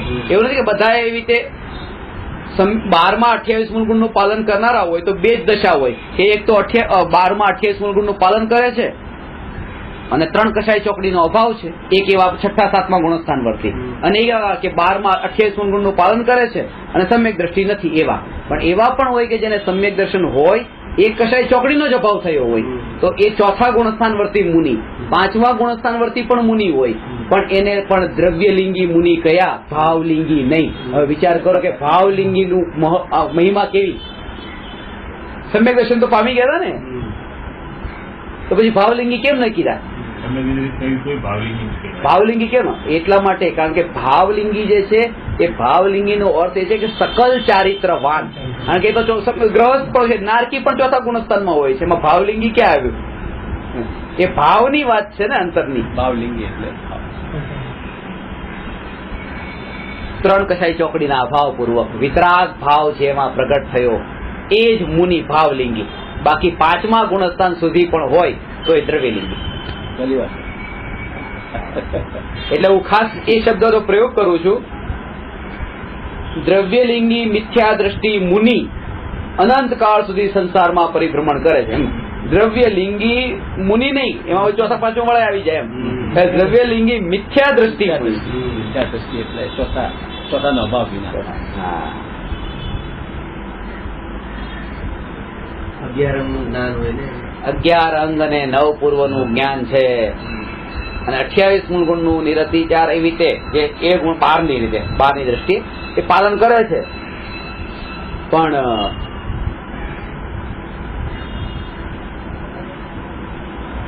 28 મૂળગુણનું આ પાલન કરનાર અને 11 અંગ 9 પૂર્વનું જ્ઞાન ધરાવનાર તે હું એવું જે એવી જે માન્યતા એના કારણે એ પામતા નથી. પામે એ જે માને કે આ 28 મૂળગુણ પણ હું નહીં, આ 11 અંગ 9 પૂર્વનું જ્ઞાન પણ તે હું નહીં, આ બધું ક્ષણિક છે, હું ત્રિકાળી ધ્રુવ ભગવાન આત્મા, એ પામે. અને આટલે સુધી પહોંચીને પણ આ એટલે કે જે ભગવાન આત્માની વાત કરીએ છીએ આપણે, કે જે ભગવાન આત્મા, હું તમને આમ આંગળી ચીંધીને કહું છું કે આ ભગવાન આત્મા, આ ભગવાન આત્મા, આ ભગવાન આત્મા, એ ભગવાન આત્મા કેટલો દુર્લભ છે. આડે સુધી પહોંચ્યા પછી પણ એ ત્યાં તો એનું ધ્યાન જતું જ નથી જે હું છું. ત્યાં પણ એવામાં ધ્યાન જતું રહે છે જે વહેતો પ્રવાહ છે, જે ક્ષણિક છે. અક્ષયોક્ષમ જ્ઞાન જે 11 અંગનો પૂર્વનું. મુખ્ય દ્રષ્ટિને મેગઝીનમાં એટલું થઈ શકે 11 અંગને 12 અંગનું જ્ઞાન સમ્યક દ્રષ્ટિ છે. એટલે ખાસ કરીને 12 અંગનું જ્ઞાન સમ્યક દ્રષ્ટિને જ હોય, અને જેને 12 અંગનું જ્ઞાન પણ હોય અને સમ્યક દ્રષ્ટિ તો હોય જ તે, એટલા માટે પછી એમને શ્રુત કેવળી કહેવાય છે. એ શ્રુત કેવળી એમનું નામ છે. એ ચોથા ગુણસ્થાનમાં હોય પાછું. હા, કેવળી અલગ છે અને શ્રુત કેવળી અલગ છે. આ કેવળી શબ્દ કેમ લગાવ્યો? આગળ શ્રુત કેમ લગાડ્યો તમે એ પુનઃ પૂછ્યું. કેવળીનો અર્થ તો છે કેવળી, કેવળ જ્ઞાની, જે લોકાલોકને જાણે તે કેવળી. અને કેવળીએ જે જાણીને જે કહ્યું એ બધું જ જેમણે સાંભળીને જે ગ્રહણ કર્યું તે શ્રુત કેવળી. શ્રુત એટલે સાંભળેલું, કેવળી પાસેથી, કેવળી પાસેથી સાંભળ્યું હોય એ શ્રુત કેવળી છે. પોતે કેવળી નથી, એટલે પોતાનું ઘરનું નથી. ખાસ વાત એ છે, માલ જે આગળ ત્યાંનો છે, કેવળ જ્ઞાનીનો છે માલ જે છે. કેટલો અર્થનો હશે ને, કન્ફ્યુઝન થઈ જાય. કેવળી શબ્દ જે આવ્યો ને પેલા શરૂઆત મારે પણ એમ બહસ થઈ છે અમારા મિત્રોમાં.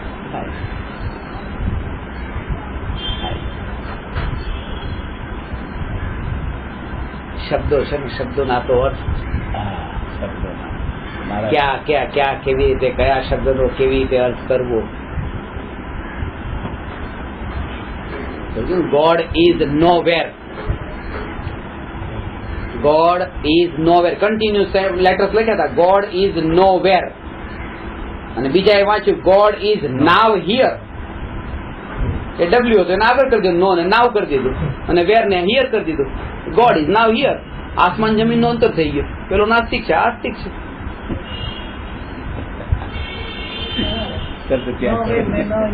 નાવ હિયર.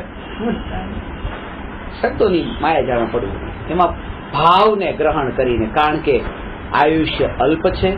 હવે આ આયુષ્ય અલ્પ છે, ક્ષયોક્ષમ જ્ઞાનનો ઉઘાડ પણ અલ્પ છે, કાળ પણ નીચો છે. આવી ભૂમિમાં જન્મ્યા છે. બહારના સંયોગો ઘણા ઘણા ઘણા પ્રકારે જોઈએ તો ખેંચીને લઈ જવા વાળા છે. તત્વની રુચિ પણ એટલી નથી. આવી સ્થિતિમાં અપ્રયોજનભૂતમાં ન પડવું એ વધારે ઉત્તમ છે, પ્રયોજનભૂત કામ કરી લેવું.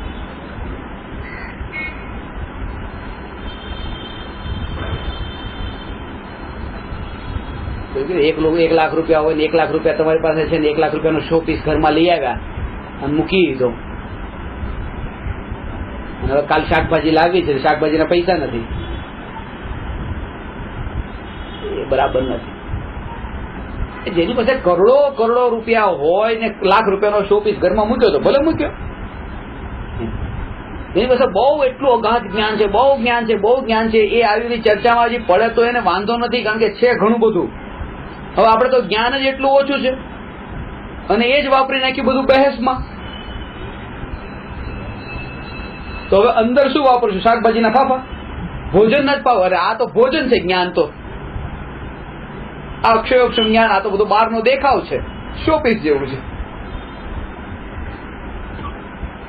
જેટલું જ્ઞાન અત્યારે અલ્પ, જેટલું પણ થોડું ઘણું પ્રગટ છે ને, બસ એને ખોટા માર્ગે નહીં, ખોટા અપ્રયોજનભૂત વિષયોમાં ઉપયોગ ન જોડાય. અપ્રયોજનભૂત વિષયોમાં ઉપયોગ ન જોડાય. રસ્તા પર ચાલતી વખતે આ દેખીને અમુક બેનરો જોતા વાંચે, દુકાનના નામ જોતા વાંચીએ, એ પ્રયોજન જ લાગતું. શા માટે વાંચે છે? આ વગર પ્રયોજનનું અંદર ઘુસેડવું નહીં. કઈ શું થયું તું, ક્યાં થયું તું, કેમ થયું તું, બતાવો ને. કેતો તો કેતી હતી, આ બધું વગર પ્રયોજને. જેનું લક્ષ્ય એક ભગવાન આત્મા છે એ તો વગર પ્રયોજને ક્યાંય ઉપયોગને એ સહજ રૂપે ભમાવતો જ નથી. કારણ કે સહજ રૂપે એનો ઉપયોગ ભમતો પણ નથી, એમ ભમતો પણ નથી. કારણ કે એને જાણી ચૂક્યો છે આયુષ્ય અલ્પ છે, કાળ બહુ ઓછો છે, અને અનાદિથી નહીં થયેલું કામ અત્યારે થઈ શકે છે.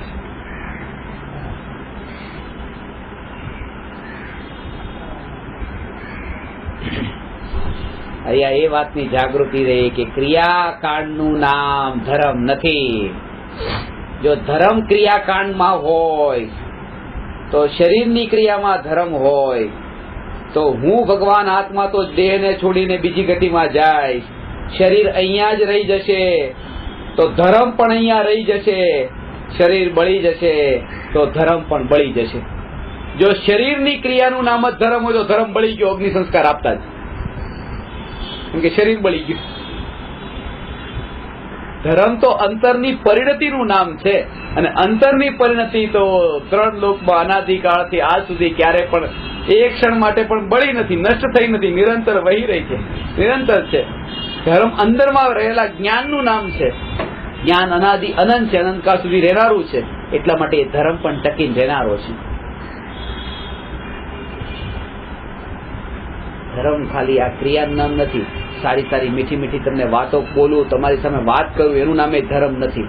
પેરાલિસિસ થઈ જાય, જો અહીંયા બોલવાનું મારું બંધ થઈ જાય, સરખું બોલી પણ ન શકું, તો મારો ધર્મ નષ્ટ થઈ ગયો, ધર્મ સમાપ્ત થઈ ગયો. ખાલી જો બોલવાનું નામ જ ધર્મ હોત તો ધર્મ સમાપ્ત થઈ ગયો. એટલે જે કહે છે કે મીઠું સારું બોલો, કોઈના આત્માને દુઃખ ન પહોંચાડો, સારી વાતો કરો, સારું સારું બોલો, આટલો ધર્મ ઘણો, આટલું તો કરો, આટલું બરાબર છે. પણ આનું નામ જ ધર્મ નથી. જો આનું નામ ધર્મ હોય તો પેરાલિસિસ થતા પછી ધર્મ સમાપ્ત થઈ ગયો.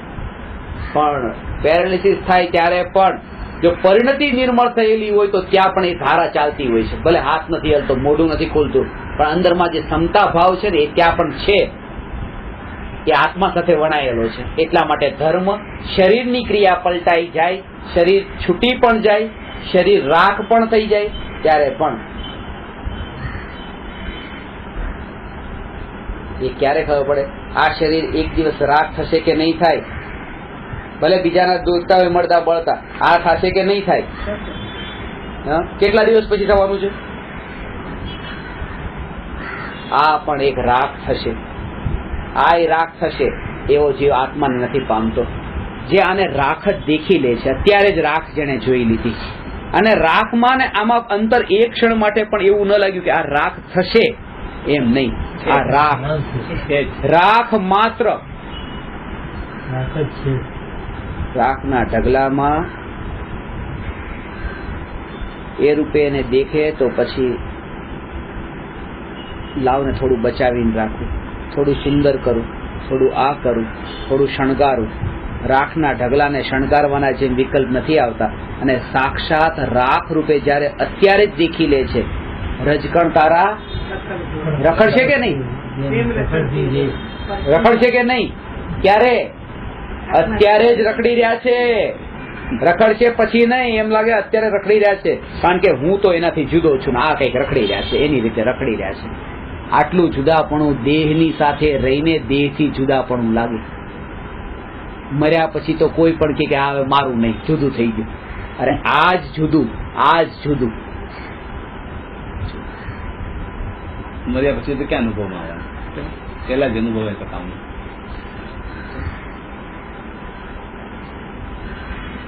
ઇન્કમ ટેક્સ વાળા ઇન્કમ ટેક્સ માંગે છે, ટેક્સ ભરો છો, આટલું કમાઈ છે, ભરવો તો જોઈએ ને, ભરી દીધો. આટલું કમાય, એમાં ભાવ કયો છે? ભરવાનો ભાવ છે કે મરવાનો ભાવ છે? આગળ જઈને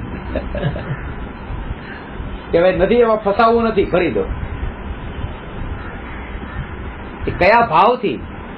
મજબૂરીથી તો કોઈ પણ કરે.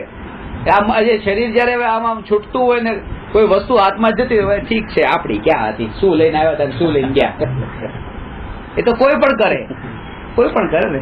પણ અંદરમાં જાગૃતિ આપણે એ રહી કે એ હતી ત્યારે પણ એને એટલી જુદી જાણી, પોતાની સત્તામાં નથી જાણી, પોતાની સત્તામાં નથી માની. એટલે જયારે ગઈ ત્યારે એમ ન લાગ્યું કે પોતાની સત્તામાંથી કઈ ગયું. સેલ્ફ એક્ઝિસ્ટન્સ જે મારું પોતાનું અહીંયા જે છે એમાંથી કઈ ગયું જ નથી, એમાંથી કઈ જઈ શકતું જ નથી. એટલે જયારે કઈ આવે છે ત્યારે એ પૂરેપૂરી જાગૃતિ છે. તમારો દીકરો એન્ટવર્કમાં રહે છે ને, તમે એ જાગૃતિ છે. છેલ્લી ઘડી આવે, એ તમને મળવા આવે ત્યારે તમારે જાગૃતિ દીકરો આવે છે ને મળવા માટે, આવે છે ને મળવા માટે, એ જાગૃતિ. ગમે ત્યાંથી દૂરથી આવે મળવા, અને ગમે એટલું નજીક આવીને બેસી જાય, ત્યારે જાગૃતિ રહી. આવવાનો જ નથી, એ દીકરો આવવાનો નથી. કારણ કે એ જે જ્ઞાનથી પરિપૂર્ણ, એની અંદર તો કોઈનો પ્રવેશ જ નથી. હું મારી પાસે દીકરો આવવાનો નથી. કારણ કે ગમે એટલો નજીક આવી ગયો, એ રહ્યો તો 12માં જ તે નહીં, જ્ઞેય તત્વ રૂપે રહ્યો છે. જ્ઞાન તત્વ રૂપે ક્યાં બની ગયો છે? અહીંયા જે જાણવા રૂપે ક્યાં પરિણમી ગયો છે? એ દીકરો ગમે એટલો નજીક આવ્યો મળવા, મને મળવા આવ્યો જ નથી. અને આવીને તરત પછી એક દિવસમાં નીકળી ગયો. તબિયત આવી ખરાબ હતી તો પણ, ત્યારે પણ એમ નહીં લાગે મને મૂકીને જતો રહ્યો. કારણ કે અંદરમાંથી જે જ્ઞાન છે, એ જ્ઞાન બહાર નીકળી જાય અને એન્ડ ઓફ જતું રહે તો એમ લાગે કે મારું કંઈક ગયું. જ્ઞાન તો અહીંયા જ છે. એ ગયો ત્યારે પણ, જે આવે છે ત્યારે પણ એ જાગૃતિ છે કે અંદરમાં આવતો નથી. એ વસ્તુ જયારે દૂર જાય ત્યારે પણ એ જાગૃતિ છે કે મારાથી દૂર ગયું નથી. આ અભ્યાસ કરતો રહે. દરેક સમયે ઘરમાં કોઈ વસ્તુ આવે જાય, એ રીતે પોતાનામાં નથી પ્રવેશ. શરીરની ક્રિયા ચાલતી હોય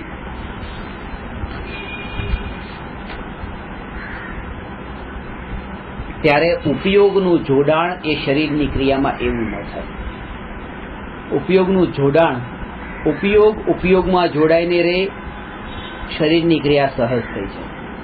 વિકલ્પ કરીને જે થાય એમાં સંયમ નહીં થાય, એમાં દમન થશે.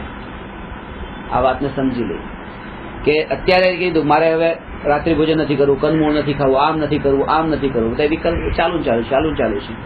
આ સંયમ નથી. અથવા મારે ઉપવાસ કરવો છે, એકાસનું કરવું છે, અઠમ કરવી છે કે અઠ્ઠાઈ કરવી છે, આ બધું કરવું છે ને. તો એના કારણે શું થશે કે રોજ તો પેટ ભરાઈ જતું હતું, 15 મિનિટમાં જમવા બેસતા હતા ત્યારે જમવાના વિકલ્પ શાંત થતા હતા, પતી. તો આખો દિવસ તમે કરો, તત્વ વિચાર કરો, ચિંતન કરો, શાસ્ત્ર વાંચન કરો, અંદરમાં આવે જે અંદર પ્રકાર તમારું ધારા ચાલતી હોય એ પ્રકારે અભ્યાસ કરો. પણ ભોજન નથી કર્યું આખો દિવસ એ જ વિચાર આવે, ભોજન નથી કર્યું એ. અને બીજું એ કે એ વિચાર તો આવે સાથે અંદરમાં એક આખા જગતથી કંઈક હું અલગ જ છું, એ અલગપણા વાળો જે ભાવ પોષાતો જતો હોય છે ને, બધાથી કંઈક ડિફરન્શિએટ કરવાનો, પોતાને કંઈક અલગ પાડી દીધો. તમે બધા દરરોજ જમવાના છો, હું ઉપવાસ વાળો છું. એ જે અલગ કરી દેવા વાળો જે ભાવ છે ને, એ બહુ મોટો અધર્મ છે. સ્વરૂપ હતું એક સમાન, એ તો એની નજરમાં આવ્યું જ નહીં. અને આ ક્રિયાઓના કારણે એ આત્મામાં મોટો ભેદ પાડ્યો છે, એ અધર્મ છે. આ ભૂખ્યા રહીને પણ આવો અધર્મ થતો હોય છે. એટલે કહે છે કે ભૂખ્યું રહેવું ને જમવું એમાં મહત્વ નથી. એમ નથી કે ભૂખ્યું ન રહેવું, મહત્વ નહીં, એનું મહત્વ નથી. અંતરમાં આપણી આત્માની સ્થિતિ કેવી રહી એ કાળે સ્વભાવ દેખાડો કે ખાલી બહારની ક્રિયાઓ દેખાણી. એટલા માટે એ જો બહારની ક્રિયાઓ દેખાણી તો બહુ અસર થવાની છે. અને એવાને તો વધારે અસર થઈ જાય કે જે હવે આવી રીતે જડ થઈ ગયા, જડ ક્રિયા કરતા કે આમ જ કરવું છે ને આમ જ હોય ને એટલે એ આ જ ક્રિયા વગર તો કેમ ચાલે, આના વગર કેમ ચાલે. એની બાજુમાં એક ખાલી માંસ ખાવા વાળો પણ બેઠો હશે ને તો એના ઉત્પન્ન થશે ક્યારે આ ઉભો થાય, ક્યારે આની બાજુ બેસવા જેવું છે, આની બાજુ બેસવા જેવું છે. કેટલો આકુળિત થતો છે, અધર્મ કરતો હશે અંદરમાં. એ ત્યારે થઈ શકે કારણ કે સ્વભાવનું લક્ષ નથી. બહારની ક્રિયાઓ પર જોર આપ્યું છે. એટલે જો પોતાની સારી ક્રિયાઓ દેખાય છે તો બીજાની ખરાબ ક્રિયાઓ પણ દેખાય છે ને. જેને પોતાની ક્રિયાઓ પર નજર નથી અને બીજાની ક્રિયાઓ પર પણ નજર નથી. કારણ કે જે પોતાને અહીંયા જેવું છે એવું દેખે છે એવું બીજે પણ દેખે છે. સહજ દેખે જ. જેને ખબર પડી કે આજે મેં જમ્યો નથી, આજે હું જમ્યો નથી, એને અંતરમાં એ વાત પડેલી જોઈએ કે બીજા બધા જમે છે, બે ટાઈમ જમે છે. જે અહીંયા હું આજે માનો કે હું સરસ મજાની વીંટી પહેરીને આવ્યો તો મને તમારી બંગડી નથી દેખાતી, તમારા કપડા નહીં, હું બધાની આંગળી જ જોઈશ કે તમે કેવી પહેરી. કોઈ પહેરી છે મારી જેવી? હું અહીંયા જે જોઉં છું, મારું ધ્યાન અહીંયા છે, એટલે મને બીજામાં પણ એ જ દેખાય છે કે બીજાના હાથમાં કેવી છે. આપણે બીજાને જે જોઈએ છે એ નથી જોતા જે બીજા પાસે છે, બીજાને જોઈએ છે એ કે જેની પોતાને મહિમા છે ને પોતાનામાં જે જોતા હોઈએ છીએ. અને આ જ વાત, આ સિદ્ધાંત છે એ એટલે અદભુત છે કારણ કે જયારે હું પોતાનામાં ભગવાન આત્મા, હું ભગવાન આત્મા, હું અહીંયા પરમાત્મા જ જોઉં છું, અહીંયા પરમાત્મા જ જોઉં છું, તો મને અહીંયા પરમાત્મા જ દેખાય પછી. કારણ કે અહીંની વીટી દેખાડી, અહીંની વીટી દેખાણી, તો અહીંયા પરમાત્મા દેખાણો, તો પછી અહીંનો પરમાત્મા જ દેખાણો. એવી દ્રષ્ટિ થઈ ગઈ, વિશ્વસી થઈ ગઈ. એ રૂપે આખું જગત પછી જણાય છે અને એનું નામ ધર્મ છે કે દરેક આત્મા સમાન છે. જમવા વાળા બી સમાન છે ને વગર જમવા વાળા બી સમાન છે. હા, એ કીધા તો અરે દેખાય. જમવા વાળામાં પણ પાછું એ કે માંસ જમવા વાળો પણ સમાન છે. મનુષ્યનું માંસ જમવા વાળો એ મારા માટે સમાન છે, મારા માટે સમાન છે. અનંતની યાત્રા કરતો કરતો હું પણ ક્યાંથી ને ચીનથી ને બેઇજિંગ જાપાનથી ને ક્યાંથી ફરીને એવું બધું ખાઈ પીને એવી રીતે રહીને આવી હિંસાઓ કરીને કેટલા ભવ ફર્યા પછી થોડો કોમળ થતા આ લેવલે અત્યારે આવ્યો છું. મને ખબર છે મારો ભૂતકાળ કયો હતો, એટલા માટે એ જો મારી બાજુ બેઠો ખાતો હોય તો એમાં કઈ લાગતું નથી. ઠીક છે, હજી એની યાત્રા ચાલી રહી છે, એ યાત્રા કરી રહ્યો છે, એ પોતાના ત્યાં અટકેલો નથી, એની યાત્રા ચાલી રહી છે. અને જે યાત્રા કરી રહ્યો છે એને સ્થિર માની લેવો. પોતે તો માનું છું કે મારામાં ઘણા બધા દોષ છે, પણ વાંધો નહીં, આગળ જઈને દૂર થઈ જશે. પણ બીજાનામાં દોષ છે તો શું એ પરમાનન્ટ છે? એ પણ આગળ જઈને દૂર થશે.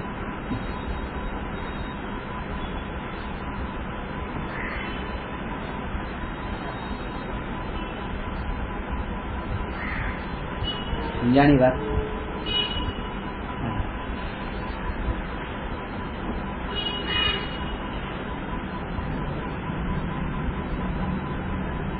સમાજમાં રહીએ છીએ એટલે સમાજની અપેક્ષા હોય.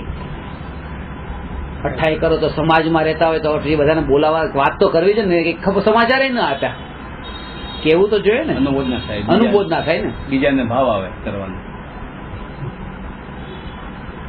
બીજાને કરવાનો ભાવ આવે. એમ આવું જ તે કરવાનો ભાવ આવે કે જેવું મેં કર્યું એવું તમે કરજો, બીજાને અનુબોધના માટે પાછા ભેગા કરજો ટોળું. એવું જ કે છે તમે જાહેર કરો એટલે ખ્યાલ આવે બીજાને. મહારાજ સાહેબ સાધુ ન કે આવું, કારણ કે નવકાર મંત્રમાં તો જે સાધુ તો સાધુ જ હોય ને, સાધુ આવું આવી વાત જ ન કરે. મહારાજ સાહેબ કે સાધુ ન કે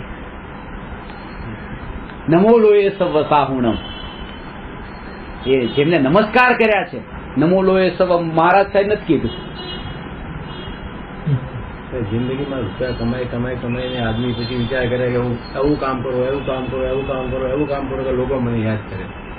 જે જે મહારાજો તમે જે કહો છો કે એવા લોકો ભેગા એવું ટોલું ભેગું કરે, એવું ભેગું કરે, લોકો મને બી યાદ કરે. તો એમાં ડિફરન્સ શું? હું ન રહું તો ચાલે પણ મારું નામ તો રહેશે. એ ભાવ, કાલે હું રહું કે ન રહું નામ તો રહેશે, હું રહું કે ન રહું નામ તો રહેશે. મારું આયુષ્ય, મારો કે 50 વર્ષનું આયુષ્ય છે અને એ નામ 500 વર્ષ રહેવાનું છે કે હું ન રહું, કાલે ખબર નથી હું રહું કે ન રહું, કાલે ખબર નથી હું રહું કે ન રહું, નામ તો રહેશે. મિથ્યાત્વના પ્રભાવના કારણે અને આત્મજ્ઞાનના અભાવના કારણે સ્વભાવની સ્થિરતામાં ન હોવાથી એ જીવને આવો ઊંધો વિચાર જ આવે. કારણ કે શું કે કાલે હું રહીશ કે નહીં ખબર નથી, નામ તો રહેશે. હવે નામ તો ફલફલાના રહ્યા નથી અને હું તો અનંતકાળ સુધી રહેવાનો છું, ભગવાન આત્મા. પણ ઊંધું માને હું રહીશ કે નહીં રહું કોને ખબર, જે રહેવાનો જ છું અનંતકાળ સુધી, અને નામ રહેવાનું જ નથી. તો કે નામ તો રહેશે, હું રહું કે ન રહું ખબર નથી, નામ તો રહેશે. હું તો રહેવાનો જ છું અને નામ રહેવાનું જ નથી. પણ મિથ્યાત્વના કારણે આવું ઊંધો જ વિચાર આવે. નામને જ પોતે માને છે, નામને જ પોતે માને છે, પોતે વાદે છે એટલા માટે આવું વિચારતું છે. ચક્રવર્તીને એનું નામ પૂછવું પડે ને લખવા જાય ત્યારે. અરે અનંત તીર્થંકરો થઈ ગયા આગળ, ક્યાં યાદ છે તને? યાદ તો ચક્રવર્તી તો ફેર નાના છે, પરમાત્મા થઈ ગયા, સ્વયં પરમાત્મા થઈ ગયા, કેટલા કેવડી થઈ ગયા, એ ક્યાં છે નામ બધા? સિલસિલા ભરેલી છે ટસાટસ આવા જીવો, ક્યાં? ને હવે આપણે 5:25 આપણે નામ લખવું છે.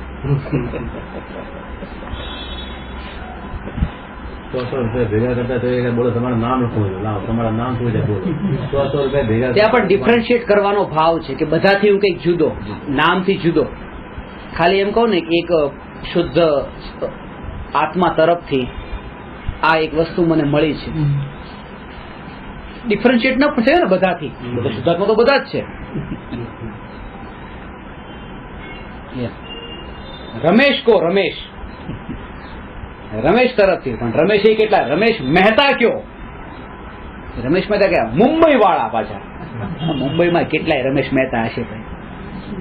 પણ કાંઈક ને કંઈક પત્નીનું નામ જોડી દે, બાપાનું નામ જોડી દે, પરિવારનું નામે જોડી દે, જેથી ખબર ડિફરન્શિએટ થાય કે આ જ રમેશભાઈ એ પાછા. સમજાયો ને? આ બધું નામ લખવાનું એ મતલબ છે. છોકરાનું નામ શું કામ? એના છોકરાનું નામ શું કામ? આખું પરિવારનું મોટી શક્તિ મુકાતી હોય એમાં કે ડિફરન્શિએટ થાય કે આ જ માણસ. અને જેને ભેદ પાડવો નથી, બધા હાથમાં એક સમાન. એ જીવને આ પ્રકારની વૃત્તિઓ પણ ઉછળતી નથી, એ સ્વભાવના આશ્રય પામે છે. હજુ આ પેરેગ્રાફ બાકી જ રહી ગયો છે. હજુ આવતીકાલે આપણે આના પર લઈશું. કાલે સદાચાર કેટલા સુધી હોય એ આની સાથે આવી જશે. ચાલો ચોક્કસ લઈશું.